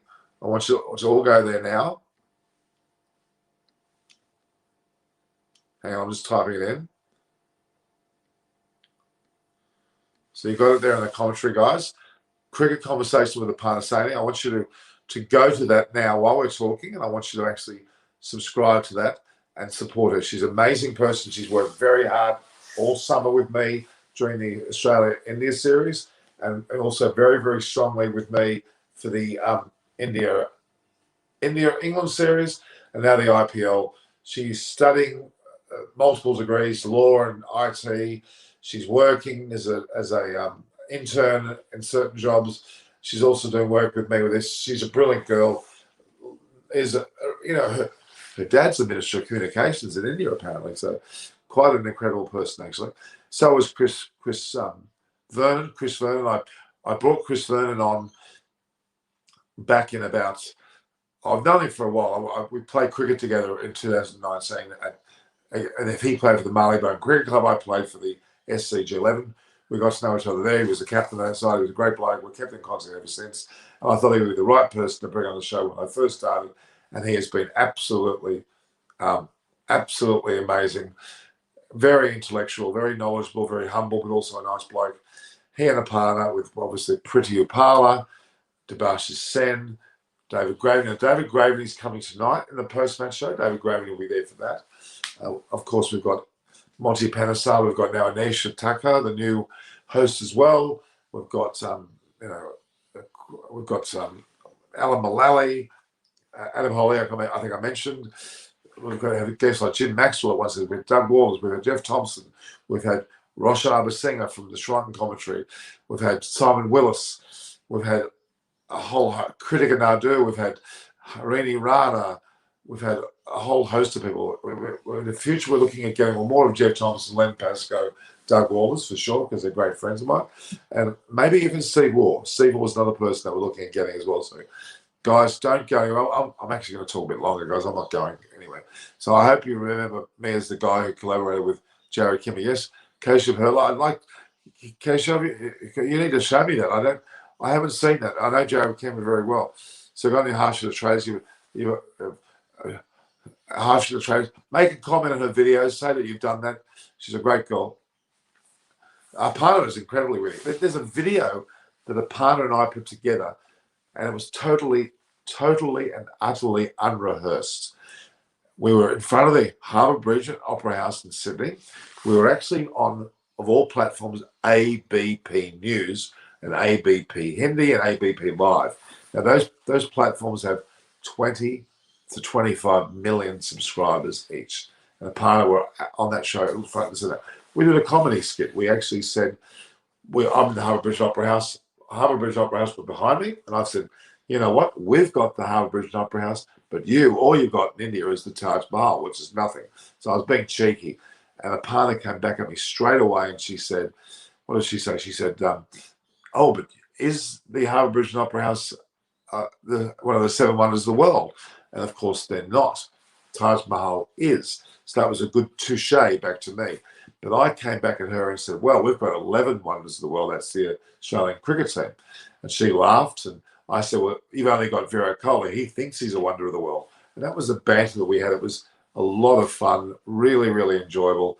And a partner's an exceptional person, very good looking as well, and very intellectual and very cricket knowledgeable. So I really appreciate her in a way. So again, those that are joining us, go into Cricket Conversations with Aparna Sania and subscribe to her post. We do collaboration, so we're on the same platform. We've got the same video going up the same platforms. I do work also with Debashish Sen. Now, Debashish Sen is one of the heads of an incredible network under Grey Mind Communications. He is with his company as well. The actual platform is Extra Time. I'm sure you've seen it. I've been on that only recently as well. I host one of the shows on that platform. Extra Time is XTRA Time, extratime.in. If you go there, you'll see his work. Do I open a stream for fans to join as well? Okay. If you want to be a part of my program right now, send me your email address. I'll quickly send you the link and you can join. How about we do that, okay? Ashok Datsani and Ingle, I want you all to quickly send me your email addresses in the message bank if you like, and I'll make sure that we get you on right now because I'm not going anywhere. I don't really feel like going anywhere. I mean, I'm quite happy to go for another hour if you like. Well, not an hour, but so send me your link in the messages. I'll then send you. I'll be able to put that on there. Come on, guys. It's your moment. If you want to come on screen.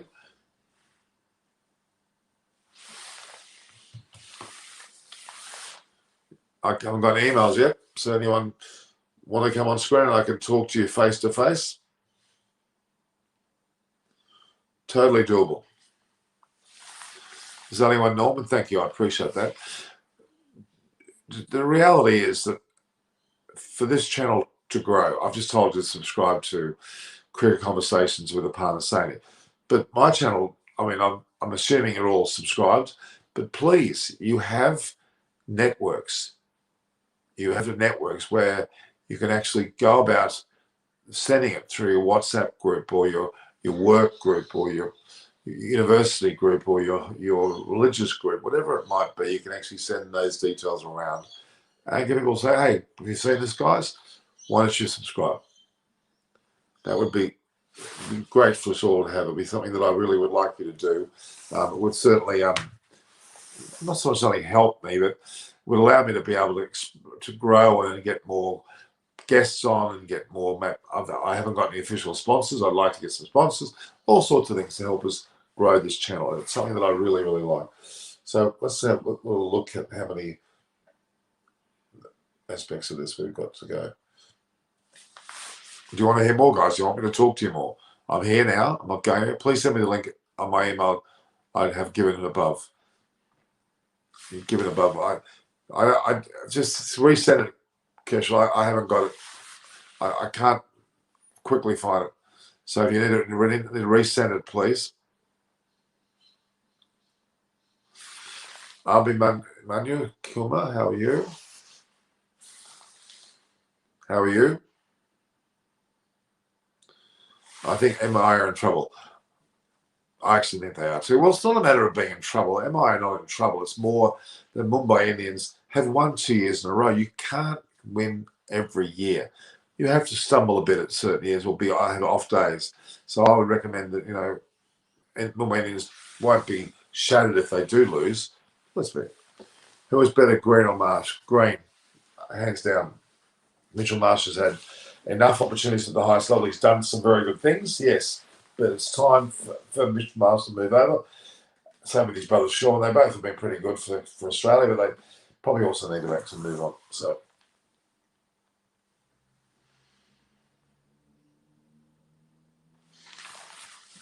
Why do England have more test matches? Well, they are effectively the leading test playing country in the world. I'm pretty sure they've played more tests than anyone else. They've also got more test caps than anyone else. They've got the history of cricket. Let's be honest, without England, we wouldn't have cricket. They started the whole process of it. It was about England. And in fact, their relationship to India, when the Indians were under British rule, cricket flourished. So that's a good thing in the British rule. Maybe there were other things which wasn't very good with the British rule, but that was certainly one that was a very good thing. We've got to thank the British for bringing us cricket, for bringing us tennis, for bringing us golf, for bringing us rugby, for bringing us soccer. See, look at it. England basically created soccer, rugby league as well, golf, tennis, and cricket, and probably badminton and a whole lot of other sports that we probably could name. And they all came from initial input from England, and it's quite special when you think about it.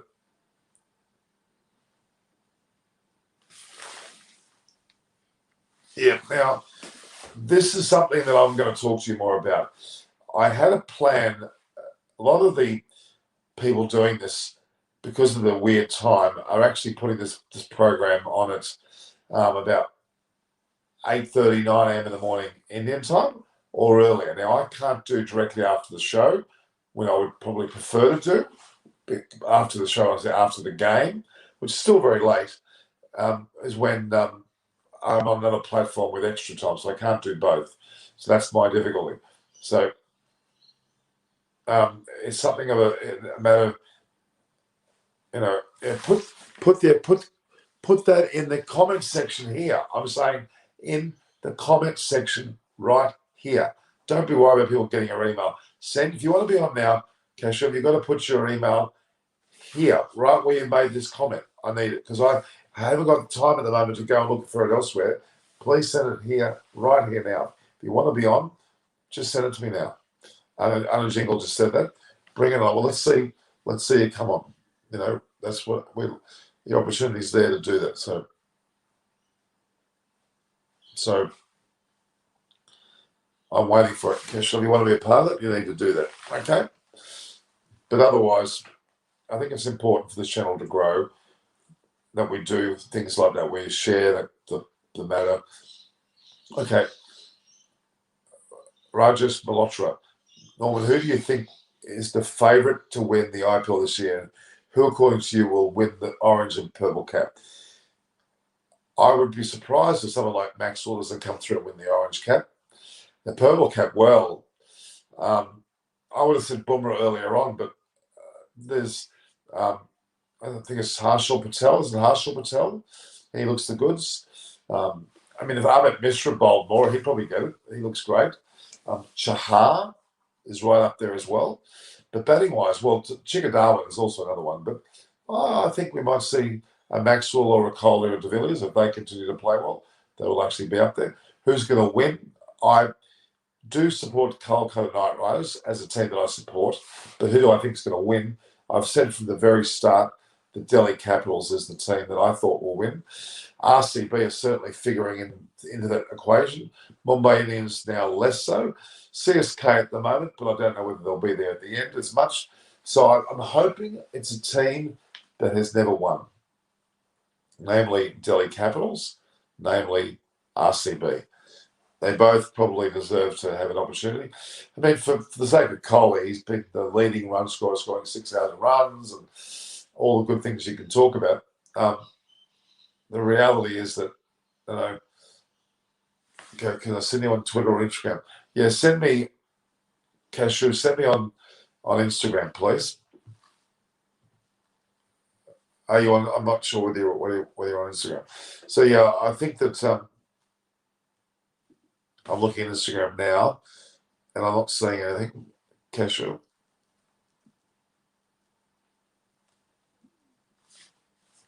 Here we go.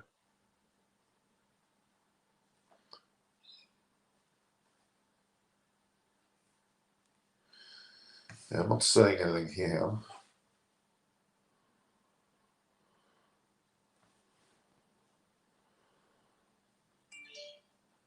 Okay, I think we're getting it now. Hang on. All right.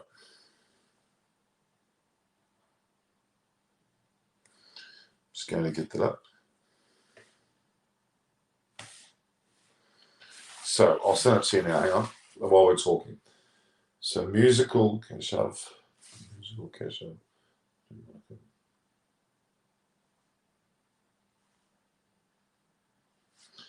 Just copy the link now. So let's go. Let's go.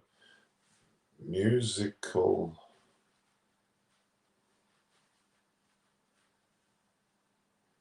Hang on. Sorry, guys. I'm just doing this while we're talking. Musical Keshav.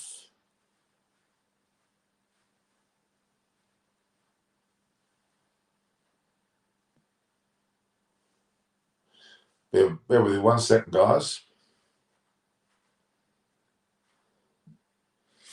All right, there we have it. I've just sent it, so you should have it now. All right. So we're going to get Keshav Hurler, who says he's worked with Jared Kemba. I haven't seen what that's all about yet, but we'll talk to him about that. We'll have him on briefly. Rajesh Malhotra, Norman, hello, hi, how are you? So Norman, who do you think is the favourite? I've already answered that question. I mentioned that question as well. We need some more questions, guys. Angela King is actually in a hospital and I cannot talk and disturb others sleeping. Okay.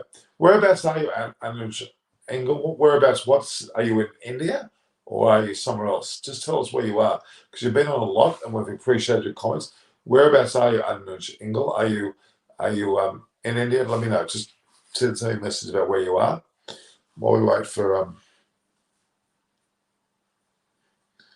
see whether Keshav comes on.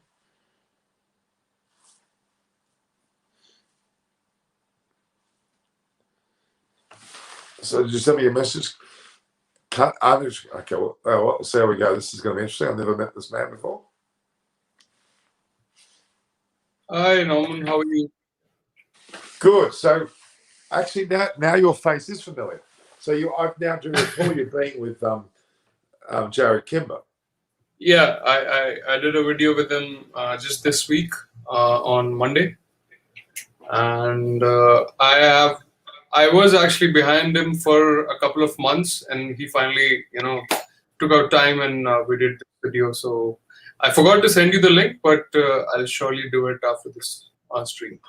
So you've got your own YouTube program. Is that what you're saying? Yeah. So I'm professionally a musician. I work in Bollywood. I'm currently based in Mumbai, and I'm a film composer and a singer-songwriter. But cricket is kind of a second love, and I do music and cricket both on my channel. So that's how I started approaching different people whom I've followed, who the work I really love.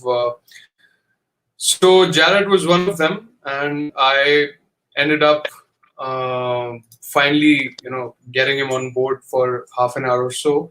So we did it. We did the video on Monday, and it was released on Monday. So we recorded on Monday, and I put it out on Tuesday. And he also retweeted it. If you might have seen, maybe if you follow him. But yeah, it's good to be here as well. Thank you so much for putting me on the stream. No worries. So let's pronounce your name correctly. Keshav Hurler, correct? No, that's Keshav Huria, Huria. Oh, Huria. I'm seeing an L for some reason. So Keshav Huria. I'm seeing an L. Yeah. You could easily be. There's a famous actress called Hurley, Elizabeth Hurley. You know who that was? Who was obviously with Warren, I want to say. So yeah, Jared Kimber. Did you mention Jared? Did you mention my name to Jared? No. No, actually, I was a bit nervous while collaborating with him because he's somebody whom I've followed for ages, and finally when he was on board and I could I could only ask the questions which were supposed to be asked, but otherwise, informally or off the record, I didn't really talk much with him because it was the first time I was interacting with him. So maybe if he comes again, I'll probably try to talk a bit more out of cricket. Yeah, well, I'll just quickly tell you about Joe Kimber. I've known him for, my God, I'm going to guess now and say 12 years or whatever it is, quite a while. And he came into a press box or media box in Sydney when I think I first met him. He's married to a Sri Lankan lady. I was also married to a Sri Lankan, so we had a lot in common there. He's Australian, I'm Australian. He now lives in England, of course, not in Australia. But yeah, he's been married to a Sri Lankan for some time. Anyway, he's had a number of kids. And I've known him since basically from the very start when he was basically a snotty-nosed kid. And not that he was snotty-nosed, but anyway, he's a massive mate of mine. He's a really nice bloke, incredibly articulate. He put out the documentary Death of a Gentleman. Yeah. That was one of his releases, a magnificent. That was quite an insightful show or documentary.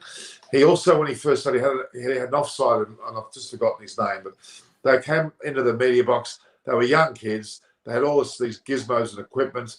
They were sneakily videoing things within the media room, which he probably shouldn't have done. There was Strauss and Alistair Cook were playing. They were batting for England. They were in the media scrum. Jared was there videoing them, and he put together a skit that it was all about the so-called loving looks that Strauss was giving Cook and Cook was giving Strauss, implying they might have been in a relationship, which they weren't. And he would produce it and edit it in a way which they looked very lovingly together. And it was the funniest thing I thought ever. And out of those type of efforts, he had his own cricket with balls, I think YouTube site and website and all these different things he had, and the quirky stuff. And then obviously Cricinfo noticed him and gave him a chance with the Cricinfo, and ever since then he was with the Cricinfo. Now he's more on his own again. He has incredible graphics. He's great. He's a great friend. Even my first memory of Jared is actually from Cricinfo. There was this show called Polite Inquiries, which he used to. Yeah. So he used to do it with one of the guys from England. I forgot his name. George Tabell. Yes. Yeah. So those two guys had a really good chemistry on that show, and I'm sure they're good friends in real life as well. So the chemistry showed really on the camera. So that's my first memory of Jared. Well, Melinda Farrell, who was on that show, is a good friend of mine. Adam Collins was on that show, but Jeff Lemon, they've all got shows of their own. Yeah. We're a network of friends. We're not in competition with each other at all. We respect each other. Melinda and I talk a lot. Jared is going to be on the show when he gets a chance. Yeah. We're great friends. We're all contemporaries. We're great friends. So, I hope you like my show. Absolutely, I do. And I started following your work from India to Australia through Extra Time. That's the first time I got introduced to you and your channel, then later on. And it's been such a, actually, because the tour of India was so good for us as the result, and the test series especially. So that way, we actually used to enjoy the videos you would put even more as an Indian, because our team was winning, it was doing well, and the stuff you would put online, the interviews with the Indian outside the stadium. So all these things were actually more enjoyable just because our team was doing so well, especially after 36 all out. Yeah, I was very lucky. I was involved in a way. I mean, Debashis, who you saw online now, Debashis and I have been together for 15 years. Bori Majunda, we're great friends. Kuntal Chakraborty, who's on ABP News. A whole host of Indian press guys are great friends of mine. Akash Chopra, you name them. We're great friends. I know Deepta Gupta quite well. We're very fortunate. We're in a good group, and I helped them out because they weren't here. So it was a great opportunity. But we've been friends. Forgetting all the media, we were just great friends. We would knock about together. I visited Kolkata on a number of occasions, Mumbai, been on cricket tours. India's a second home to me. Obviously, I was married to a Sri Lankan for some 14, 15 years.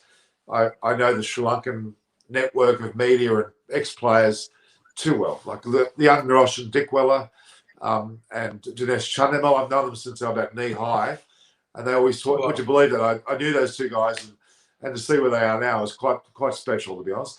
Chris Lynn, Ben Cutting, these are all guys that also been on tours that I was involved with, so I know them all from a very young age. I've been very lucky to also spend a lot of time with the West Indians, like in Mervyn Richards, who's Viv's brother.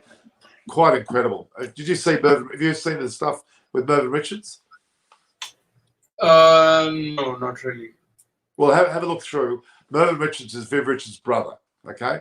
And the Antigua, the island of Antigua, has more cricketers pound for pound than anywhere else in the world, and some of the most incredible players.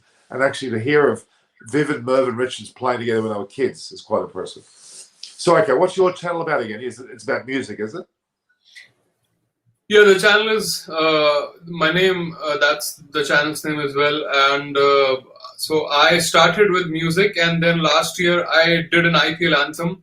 I made like a cricket song. So I sort of put together cricket and music, and it was also a tribute to Dean Jones because he had just passed away those days, last year's IPL.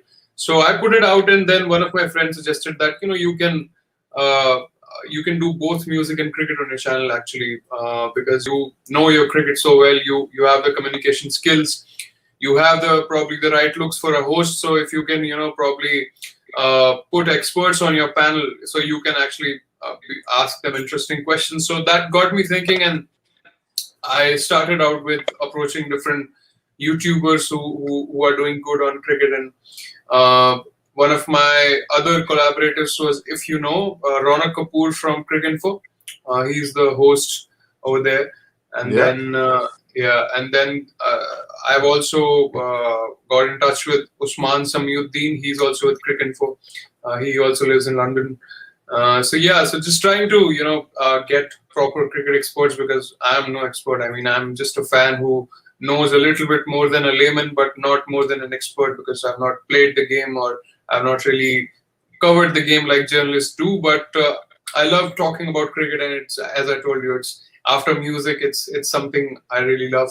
So for cricket, there's always I can take out some time. So during the IPL, I've been doing a post-match analysis after each game with a friend of mine who's another YouTuber. He's from UK, and originally he's a Pakistani. So we also thought that it would really send out a very positive message about India-Pakistan harmony, because of course what sort of relationship the two countries have. So if we collaborate together on something like that, so it might send out a positive message.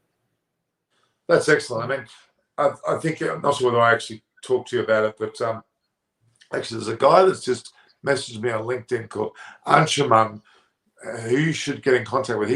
He's also known as Music Harmony, and he's an interesting guy, very young bloke, but he seems very with it.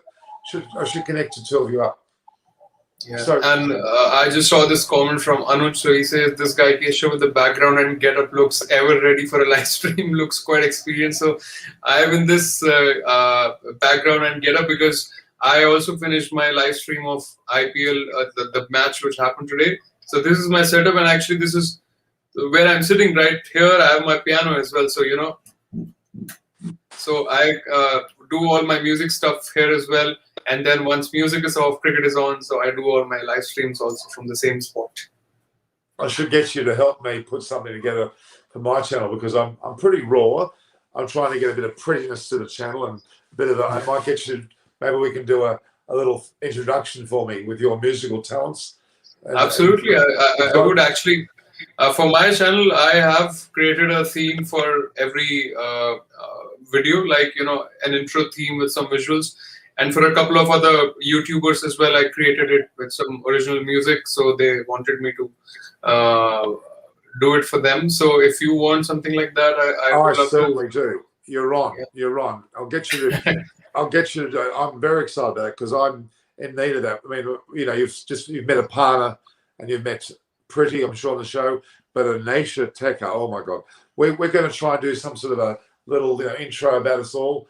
I haven't quite got that done properly. A bit raw, as I said. By all means, I'd love to have your work. That'll be fantastic. And if Jared Kimber thinks good of you, well, I think good of you, because he's a great judge. I love Jared's work. immensely. As I said, back to those beginning days when he did those crazy skits. Whenever he was looking at him, who was this kid with this little portable camera? He looked very amateurish, but he wasn't. He was great. Can you imagine those? Can you imagine the luxury I've had to meet these sorts of guys when they first start out and to watch how they've grown? It's very, very, very special. I'm very honoured to know them in that way. Like Melinda Farrell, I organised a dinner for Sachin Tendulkar back in 2015 World Cup, and we had that. It was a private collection of people, some 50 people, and Melinda came along to that. And she was all bright-eyed, bushy-tailed and that as well. That was before she had ESPN as in Quick Info as well. So that was great. And Debashis and Buri Majunda. You know who Buri Majunda is, don't you? Yeah, of course. Buri is from India today, right? Yeah, and he's if you know his colleague Vikrant Gupta, he's also from Sports. Yes. So he also came onto my channel on the 10th anniversary of India's World Cup win on 2nd April 2021. So we talked for 15 minutes about how he felt about that victory, the World Cup victory, and how we have not won anything after that. So, I would send you the link as well, but it's in Hindi, so you might not understand. I'm getting to know more Hindi than you imagine. I actually speak Sinhalese, which is the language of Sri Lanka, but I'm a bit of a linguist, so to throw things at me, teach me. Help me learn. Say, look. Yeah, and Sinhalese is a bit similar to Tamil, and I spent 6 years in Chennai. I know a bit of Tamil as well because I studied music there for 6 years, and just a couple of years ago I moved to Mumbai, and I'm originally from Delhi. Right, so that's where partner's from. So you're in Mumbai currently, are you? Yeah. Right. How are you handling this lockdown? What are you doing? Are you homebound or? I haven't stepped out for as long as I can remember. I mean, it's been actually it's the same more or less for a music producer because I have all my studio set up here. So even before COVID came into our lives, I would still be homebound and working from home, making music from here. Mostly, I would go out for movies or some music performances, and not much. So that's in that sense, my life hasn't changed a lot because I anyway stay alone and I love the solitude. But yeah, outside it's getting pretty bad these days. The number of cases and the deaths being reported, and I'm sure you're also familiar with all those things in the media. So yeah, I mean, I hope it gets better. Well, this has been wonderful. I'm very happy to have you on. So I'll send you some of my other details and we'll get that connected and you throw some ideas around what you think. I'm not sure whether are you artistic, not just musically, but in a graphic sense as well?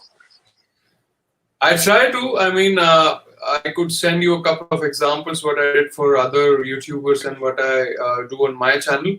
But if you have somebody who is actually a specialist in graphics and everything, then I would recommend you to go with them and I could provide you some original piece of music. Fine. I mean, Jared Kimber, what he does is magnificent. I love the way he does it. Yeah, and does he do it all by himself?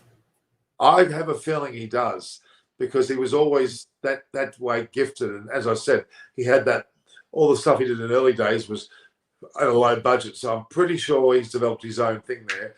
And I'm not sure whether he's totally alone, but I think he's pretty much on his own. So here we go. What's this? I've got a comment here. Noel will get a breather regularly if he starts playing his music in between the podcast. That could be an idea. We could give you like little, I'm joking, but a little asides. We'll get you involved. But yeah, look, I love you to be involved. Well, I'd love you to become a semi-regular panelist if you want. You can join the show if you've got time. Or yeah, I have all the time in the world for cricket. I mean, and especially in these days where you are homebound all the time, and there's not a lot of work as well in terms of projects, music and films, because all the shoots are stopped. You cannot really go out and shoot any films or shows. So that way, the work is not as much as it used to be in the normal times. So yeah, that I've tried. And it's also it's almost 2:30 in the night. So in the morning, rather. So at this time, I'm usually awake. So I always make time. Yeah, I sleep by like 4:35 a.m. Well, it's now almost 7 a.m. in Australia, so I've been going since. But I'm used to it now. I love it. So look, all right. In terms of cricket, you obviously follow cricket. What do you think has been the biggest highlight for India in the last 5 years? What moment, if you had to hang your hat on something that India has experienced, what would be the moment that is strong in your memory? I think, since Virat Kohli took over, the strong culture of fitness that has been introduced, that's been one of the major highlights for me, because before that, we used to select a few players who were not at par with the international fitness standards. And I actually remember one of those comments from Nasir Hussain from 2011, if I'm not wrong. He called a couple of players donkeys, apparently, in the field, the way we were feeling back then. So, ever since Ravi Shastri and Kohli came and, took over from Dhoni, so I've seen this huge change in the mindset of the whole system in India, not just the players representing India, but also, down the domestic structure or IPL. So that actually paved the way for a lot of fast bowling stock as well, because fast bowlers, they have to be a bit more fitter, if you will. And unlike Dhoni, Kohli always wanted to be big on fast bowlers rather than just spinners or medium pacers. So I think the fitness culture and the focus on having more fast bowling stock, that has been the highlight for me in the last 5 years.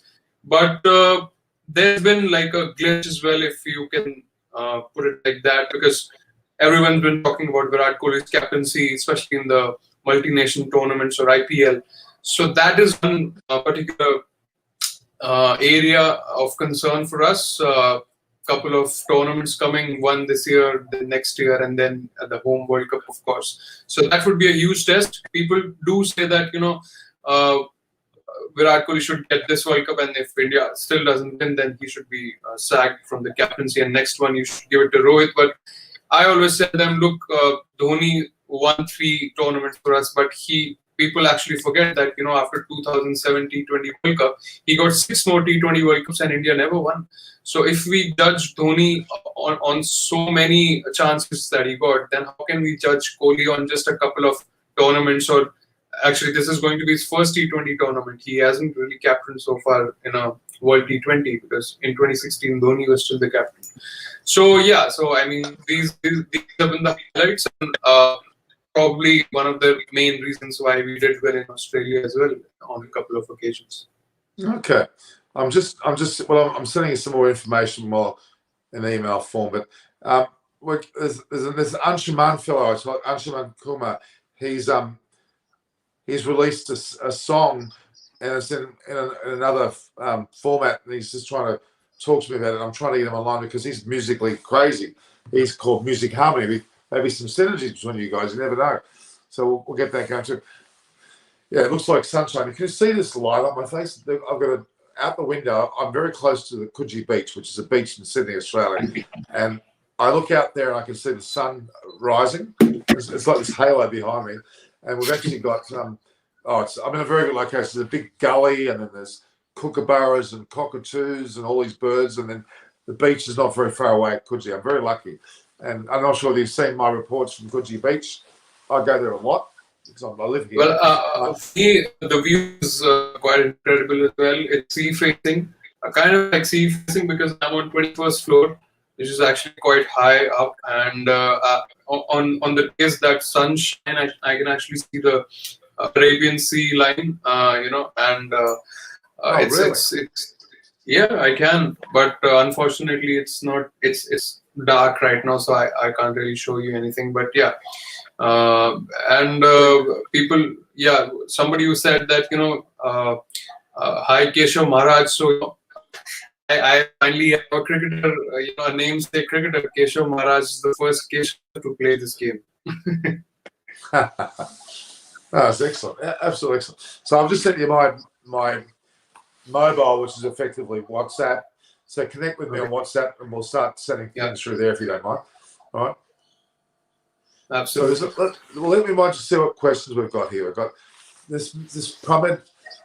Shriven, I haven't heard him before, so he said biggest change is the attitude of the team, and they're not intended by other teams as they have overcome inferiority complexes. It's true. The so-called fear factor is over. There are a number of Australian press that talk about that over the last 2 years, that Kohli's overcome with his team the fear factor of Australia, which is insurmountable. They haven't quite totally conquered England yet, and haven't totally conquered New Zealand yet, but they're pretty close. Not even South Africa. Not even South Africa. And this year they're touring England and South Africa both. So I'm looking forward to that.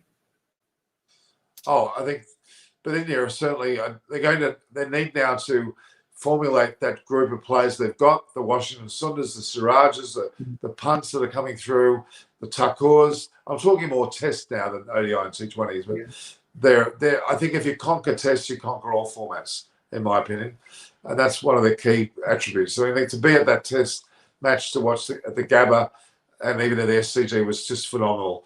India's play was that last day when I think Ashwin and Vihari batted towards the end of the day to actually establish a draw was monumental. It was a great performance. It was a great thing to be a part of. And so I'm going to join up with you in India over time. Obviously, my mother's one thing that's stopping me at the moment in COVID, but I've been invited by many channels to be a part of work in India. So I'll be there given time.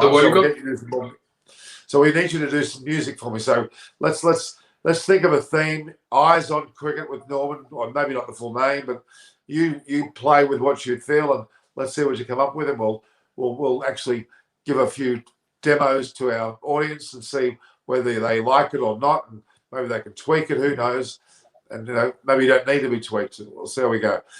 You mentioned Pakistan before, and your collaboration with your colleague there, and he's Pakistani, obviously. Yeah.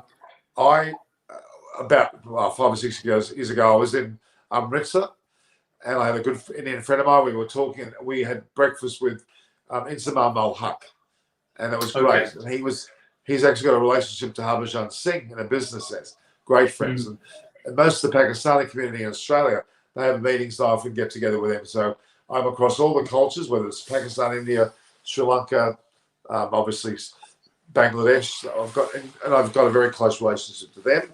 I also manage 20 female cricketers, and I manage girls that play for their country, such as Shripali Murukoti.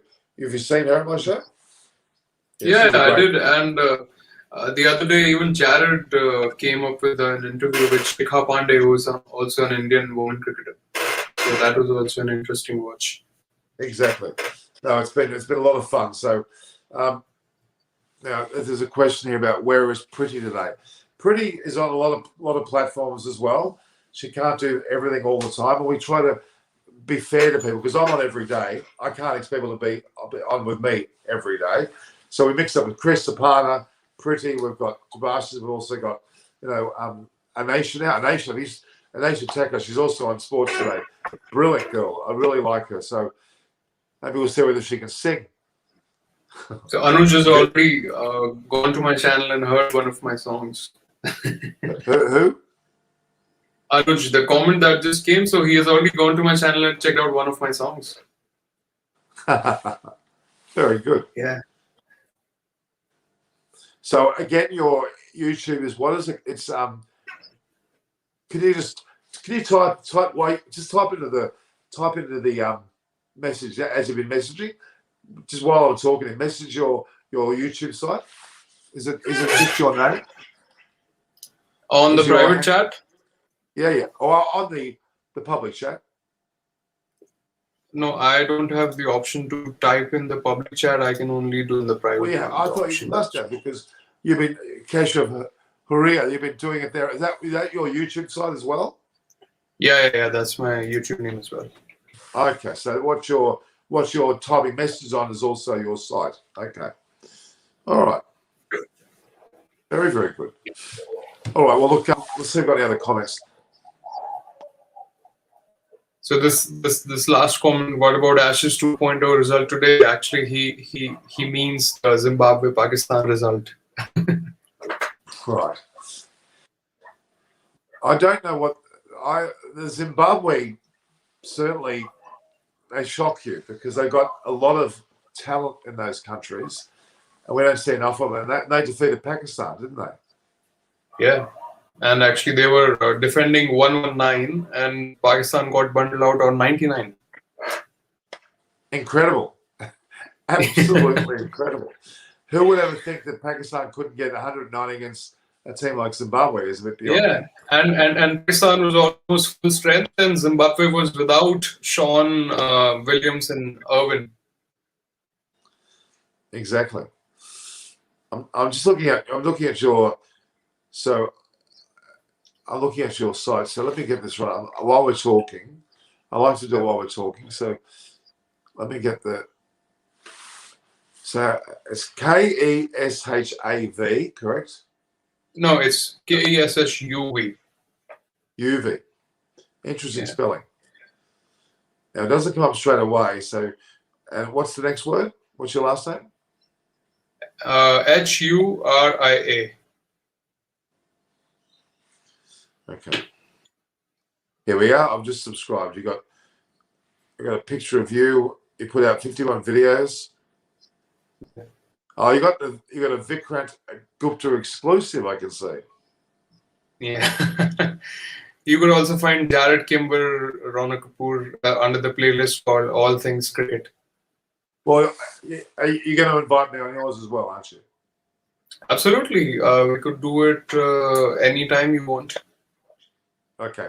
Well, you set me up. You got my WhatsApp details now. You send me a time and I'll be there for you. No problems. Thank you so much. And if you want, okay, we got. So the post-match timings don't suit you, Irani. I realise that, but we've don't worry. We'll get better with that over time. So Ashok, he's talking about you being a celebrity. Would you call yourself a celebrity? Not yet. A long way to go, but hopefully someday. Are you monetized? Are you monetized? I'm sorry? Are you monetized? Have you got your subscribers over 1,000? No, not yet. Not yet. I am yet to complete the 4,000 watch hours. Because my channel is new. The channel was made, the first video came out last year in May. So most of the videos were actually, initially they were songs. So, songs are like 3 or 4 minutes long only.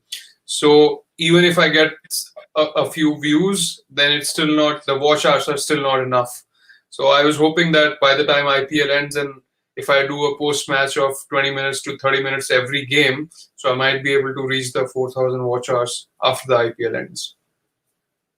Well, I'm amazed you're not, because you're getting reasonable views there. So there's no reason why you can't. So yeah, hopefully I'll get there soon, because I think I've reached around 3,200 watch hours so far. So by the time IPL ends, I think I should be able to make it. And I think Ashok called me a celebrity because he might have Googled my name or YouTube searched my name, because I have a film on Netflix as well under my name. I've done the music for a Netflix film, and I've done a few songs on YouTube as well for other clients. So maybe he's under the impression, but I don't consider myself as a celebrity as such. All right. Well, I mean, we have a lot of involvement with Extra Time. And Sebastian was here today, and he has quite a big platform, about 750,000, and we have other platforms which are in that league. So we should try and collaborate. We'll get you involved for sure. And I think also something for me, we'll talk about that. And, we can start to look at a few other platforms. Maybe a partner might want you as well on hers. Yeah. And Pretty Upala, she's another one. She's got a pretty sizable platform. She's quite a character, as you know. No, I'm not really familiar with the Pretty or the lady who's on your stream today. I wasn't really, even the guy who was on the stream, I'm not really familiar with them. It was the first time I saw them. But yeah, looking forward to interact if you invite me as a semi-panelist any of these coming days. Happy to do that. Yeah. Absolutely. Especially this time frame, because you're up, as you're saying, so you can be very, very much a part of it. Yeah. So great job, mate. Will you live stream tomorrow during the IPL? I'm not sure whether Ray is referring to me or you. Who are you talking to, Ray? You talking to both of us, or who are we talking? He might be talking to you because it's not common in India for people to call each other mate. It's common in Australia, right? So he might be talking to you. That's true. Yeah, you are right. You are right. That's very much an Aussie thing to say. All right.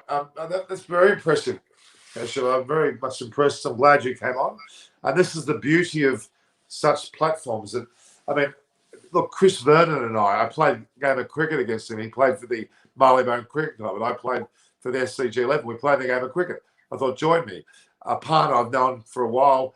I said, she didn't even do any media work. I said, just come and join up.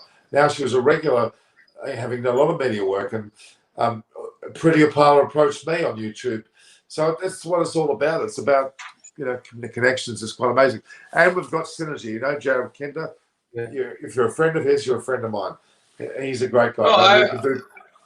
I don't think I'm his friend as yet. Maybe in the future, because we have just collaborated once, and I was behind him on Instagram for a couple of months. I just used to I just used to wait because he's a guy who's involved at so many platforms. He's on TalkSport one day, then he's on Cricket.com the other day. He's also doing his own channel, so it's very difficult for him to adjust and manage time for others.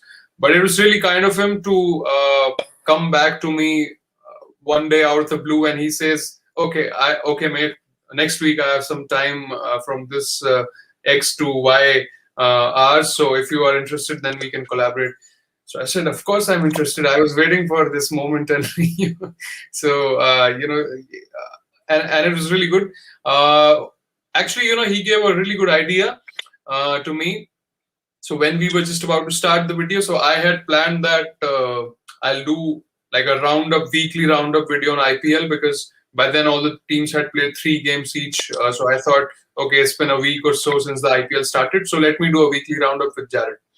So when he came and I told him about what we're going to talk about, he says that, mate, if you're bringing somebody like me on his channel, then don't try to do a video which is very situational, which people would see right now, and it might not be relevant in future. If you're talking to me, do something which would be, which people would want to watch months later or years later as well.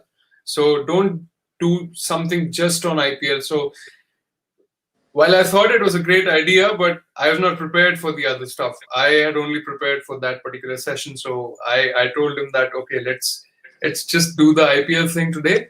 And maybe the idea that you have just coined to me, I would work on that. And maybe after the IPL or whenever you get time next time, we could do such a session. So I'm hoping that, he would once again collaborate with me on that kind of a video. Well, that's great. Now, I've also got other platforms too. One is called Sri Harsha Cricket, SREE Harsha Cricket. They've got 300,000 or 400,000, and he does amazing things with me. If you look at his page, I've got several posts which have hit the 900,000 plus mark, and we do things, and he has some amazing music that he uses. So I would like you, as a challenge, have a look at the videos. It's on my channel as well. Listen to the beautiful music. I don't know where he got it from, but it's very engaging. There's a video there. While we're talking, have a look. Are you able to do that? Yeah, I can, or you could send me the link and I would listen to it. Oh, I'll do that too. But it's just very. It's almost. It's not haunting. It's like a romantic music that fits beautifully on interviewing people. I absolutely love that music. I'll just because what are your access? Let me try and get the link. I'll just get the link now. I was gonna anyway, Sri Harsha, SREE Harsha Cricket. That's actually a person's name. And Harsha, like as in Harsha Bhogle? Yes.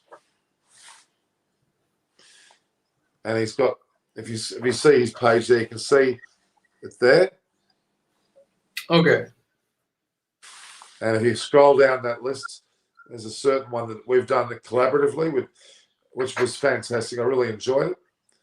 And let me just find it. Where is it? You never find things quickly when you're looking for these things, but anyway. Courageous efforts, and we're all right. We can sort of dip our hats and say, You hear the music? Okay. Yeah. That's amazing. A little bit, not much, but yeah, I do. I'll hear it. Yeah, being in another country, players. Okay. Can you hear the background music? It's Yeah, beautiful. yeah. Absolutely beautiful. It sounds like the royalty-free music that you can find on internet or YouTube, which people can use without having any copyright issues. I'm sure that's what the case is, but it's got a beautiful tone to it. I mean, it doesn't have to be exactly that. If you go to my community page, or my community tab, I should say, you'll see it there. I've just the link just to make it easier for me. If you go to my community, are you able to do that? What we're talking? Yeah, I can. Yeah, just go to the community page and you'll see, or the tab at least, and you'll see the first one that I posted. That's the one there, and it's just lovely. It actually engages people. It draws you in, which is what music does, doesn't it? It's very much that type of tool. I could show you or play you the intro music I do for my channel as well. Do it now. Yeah, right here.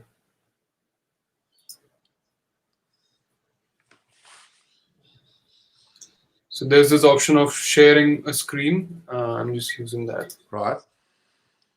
On your side. Yeah.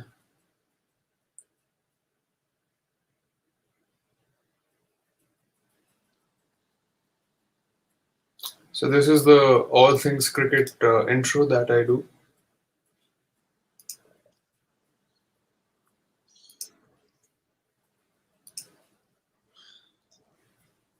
It's getting uploaded. It's funny because Ray's telling me he can't believe my eyelids are not sour. I feel more awake than ever. Somebody just asked me in Hindi if I've collaborated with one of the Pakistanis YouTuber. So I have actually. If you check my channel, I have collaborated with him as well. Okay. Well, you look like you've got a pretty impressive channel there. Yeah, just trying to build one. But in terms of subscribers, I would have expected a bit more after seeing all of these people coming on the channel. But don't be disturbed by that, because as you probably know, you only get about 10% of the people that actually view your channels to actually subscribe. So your following would be 10 to 15 times bigger than what you're seeing as subscribers. So it's not necessarily a negative. And I think people hang their hat on subscriber numbers too much. I think that, the success of your channel is the content, and the numbers will come. Yeah. Don't get hung up about numbers, because you'll try and chase the numbers, and you'll change your format to what you think gets numbers, as opposed to do what you're true to your name, if that makes any sense. Yeah, and I've also learned with time that more than subscribers, it's the views that matter more. If you are getting good views, then, yeah. But it's not even just views; it's the repeat business, and your YouTube shows you all of that. They show you, like I've got about 140,000 of people that follow me regularly, but are not necessarily subscribing, and I like that. And they're up and down like a yo-yo, but they can be very big, they can be very small, but that's okay. Yeah. I'm here for them no matter what. So there's this comment, somebody said content is the key rather than numbers. But, numbers are also important in longer run, because, of course, you do make content for the people and to grow more and more as you go forward. So, in a way, numbers are also important. Yeah, it's all about getting people to actually log into YouTube. That's half the issue. They view YouTube, but they don't log into it.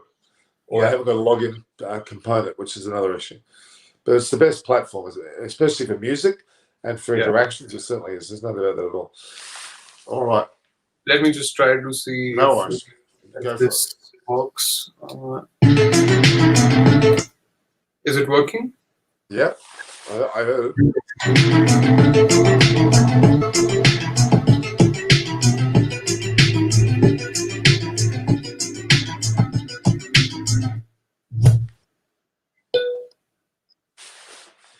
Ray's asking which state are you from? I mean, in my case, I'm from New South Wales, Sydney, Australia, and you're from Maharashtra, as in Mumbai. So just if Ray wants to know, I'm not sure who he's at. I'm in Maharashtra right now, but I'm originally from Delhi. Yeah. Did you see that intro which I played? I heard it, but didn't see it. Oh, okay. Wait a second.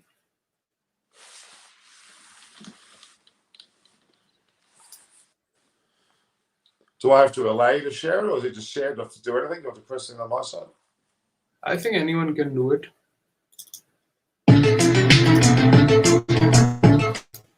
Certainly hearing the music. Okay. Even when this guy came onto my platform, Ronak Kapoor from Cricinfo, so when I played this intro, and then it was new for him, so the moment it got over, the first thing he says is, "It is as good as or even better than what we have at Cricinfo." So that is a good compliment. Quite possible. Why would it not be? Yeah.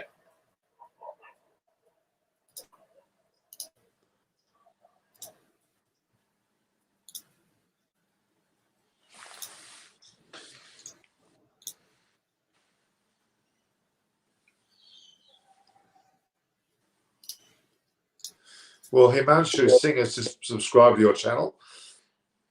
Okay, thank you so much.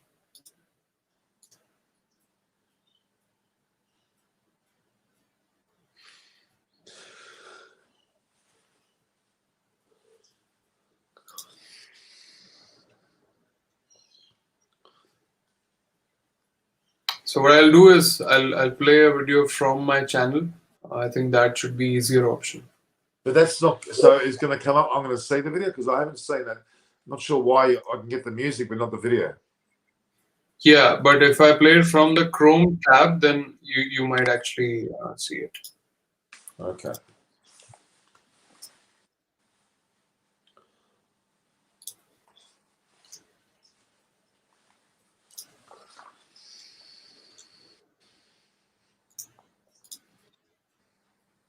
Do you see it? No. I'm not on a computer. I'm on an iPhone. Does that make a difference? If I go to my, I've got my laptop here. I can see what that shows me. I can go to my. I'm not sure whether that's going to be of any note. Let's have a look.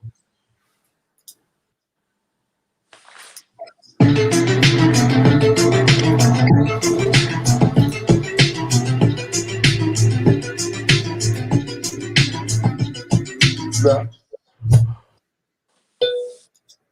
It's not coming up for some reason. Okay, I think then it's you who has to actually allow from. If you see this. Yeah, I'm going. Okay, broadcast settings, private chat, layout. Where do I go? Do you see? Okay, I've got another. Yeah, I've got another ad stream. Here we go. Yeah, this one. Yeah. So I'll now play we can start seeing.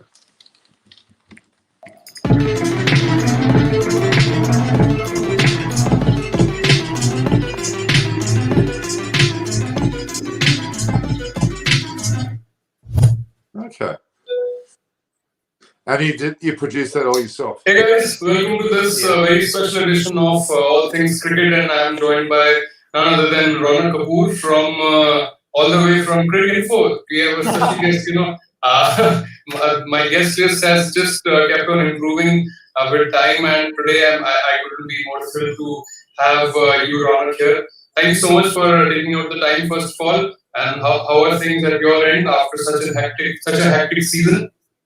Yeah, thanks. Hi, Keshav. I must first and foremost say that's a very impressive opening bumper that you got. So I managed to check in with you just before we went live, and I know that you're in music. So I am immediately sort of impressed by the 5-second quality of work that I saw. So that's pretty cool. We obviously have a very professional setup working in a media house, but that's as good as anything we produce. So well done. First and foremost, that started on a nice note, a positive note. And thank you so much for having me. Absolute pleasure. So yeah. Very good, very good. Now, we're getting here with some musical commentary here. Ray saying, love it, but a little bit too bassy, he says. Oh, look, I love it. Let's do something. Let's work some way of doing this. Let's get you on here and let's do that. That sounds like a reality. Now we've got ourselves on the screen. Perfect, absolutely perfect. Not a problem at all. I like it because I love collaborations. Sri Harsha and I do great things, obviously with extra time and with a partner and a whole lot of other people. I really enjoy collaborations, and that's what it's all about. We're all in the same boat. We want to help each other. We're not in competition. No one's in competition.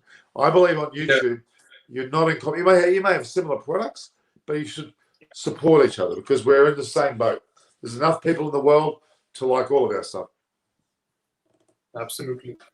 I've got like Steve Orr's coming on my show soon if everything goes to plan, and I'll get him to.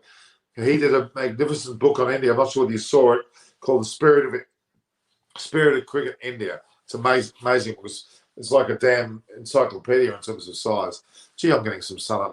I'm in the spot that I'm getting the sun. It's weird. All right.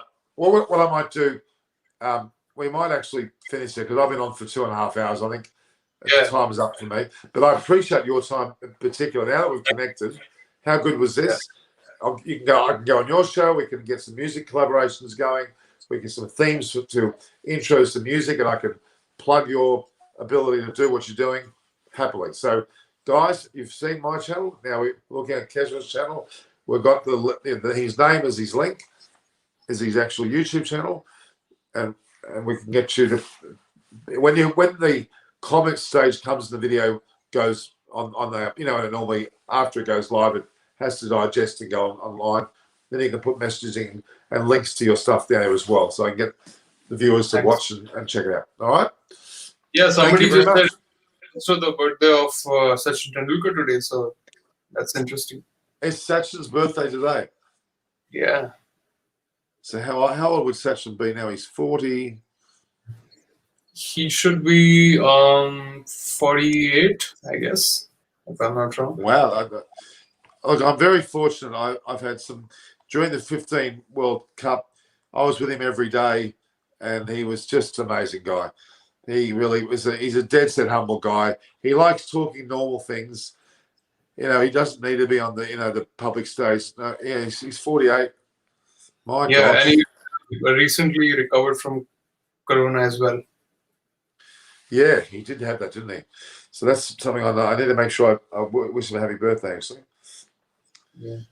All right. Well, that's great. Thank you very much for your time. Just before we end it, somebody had asked me in the stream if I could sing a couple of lines for them. I think it was go for it. Yeah, and I would sing an English song so that you could also understand. All right. So it's you've heard John Lennon's Imagine, right? Of course. So I have put my own little twist to it. I've changed the lyrics a bit, so I would perform my version of Imagine. Wow.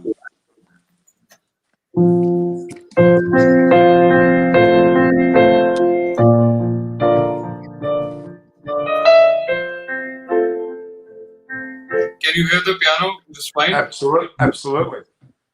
Okay.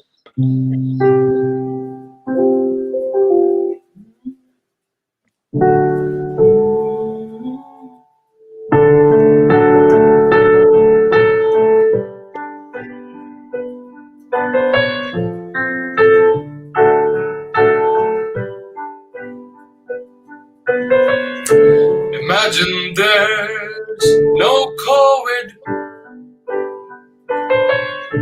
It's easy if you try. No place to fight for a vaccine. No likes if someone dies. Imagine all the people living life in peace.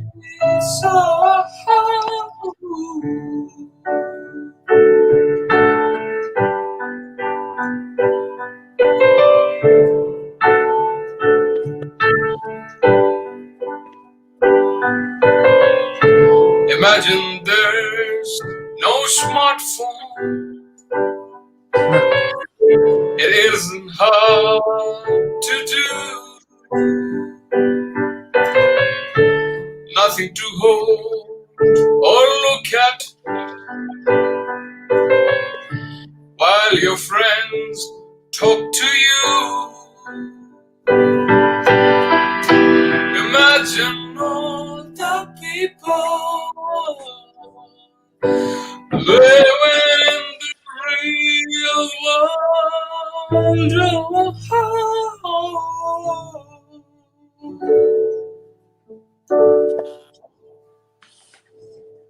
Fantastic. Can you go another, just still a few more bars of that, because I'm recording our recording. Yeah, sure.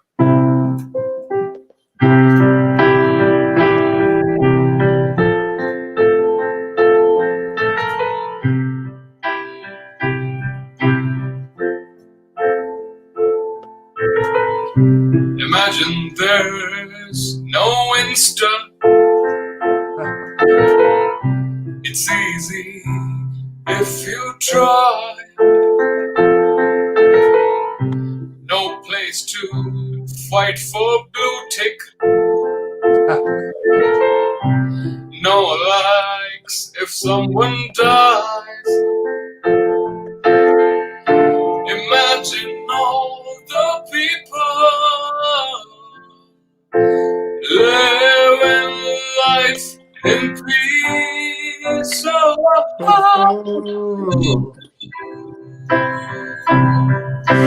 Share this song on your Instagram for more likes and a blue tick. That's good stuff. Yeah. I like that. That's fun. No wonder Jared Kimmel liked you and warmed you, and everybody comes to you. I'm very very happy that I got you to come on today. This has been fantastic. I really appreciate it, and now I can head to Coogee Beach and have a bit of a look at you. You have to see Coogee Beach. I'm so blessed to live so close to a beach like this. It's such a relaxing place to have a breakfast and meet with people. It's just lovely. I might even do some, what do they call it? Some fan discussions about cricket down there. I just sit at the cafe, I strike up a conversation, and we start talking. I think I've seen a couple of your pictures from there after the India-Australia series. The newspaper clippings that you had put down. Was it from that cafe? Exactly. Yeah. A lot of fun. Really like it. And I'm glad we connect like this. Magnificent. So Anuj Inglis is a future star in the making. We have right here. Thank you. That's a big statement from the guys. They're very appreciative of what you've done. So I'd like to thank you for being on my platform. I'll be on yours, and I'll spread the word to all the platforms that I know. There'll be plenty more that'll want to take on your work and showcase it. And let's do something for Eyes on Cricket for sure. I'd love to do that. Thank you so much. Yeah. My pleasure. All right, so let's thank Cash, and we're going to actually now. I'm going to end the actual talk. This is Norman Koshek on Eyes on Cricket saying goodbye to everyone. Make sure you stay tuned. We'll be back together very soon. So make sure you check my WhatsApp message. Okay? Yeah, sure. All right. All the best, guys. Thank you very much. Thank you, guys.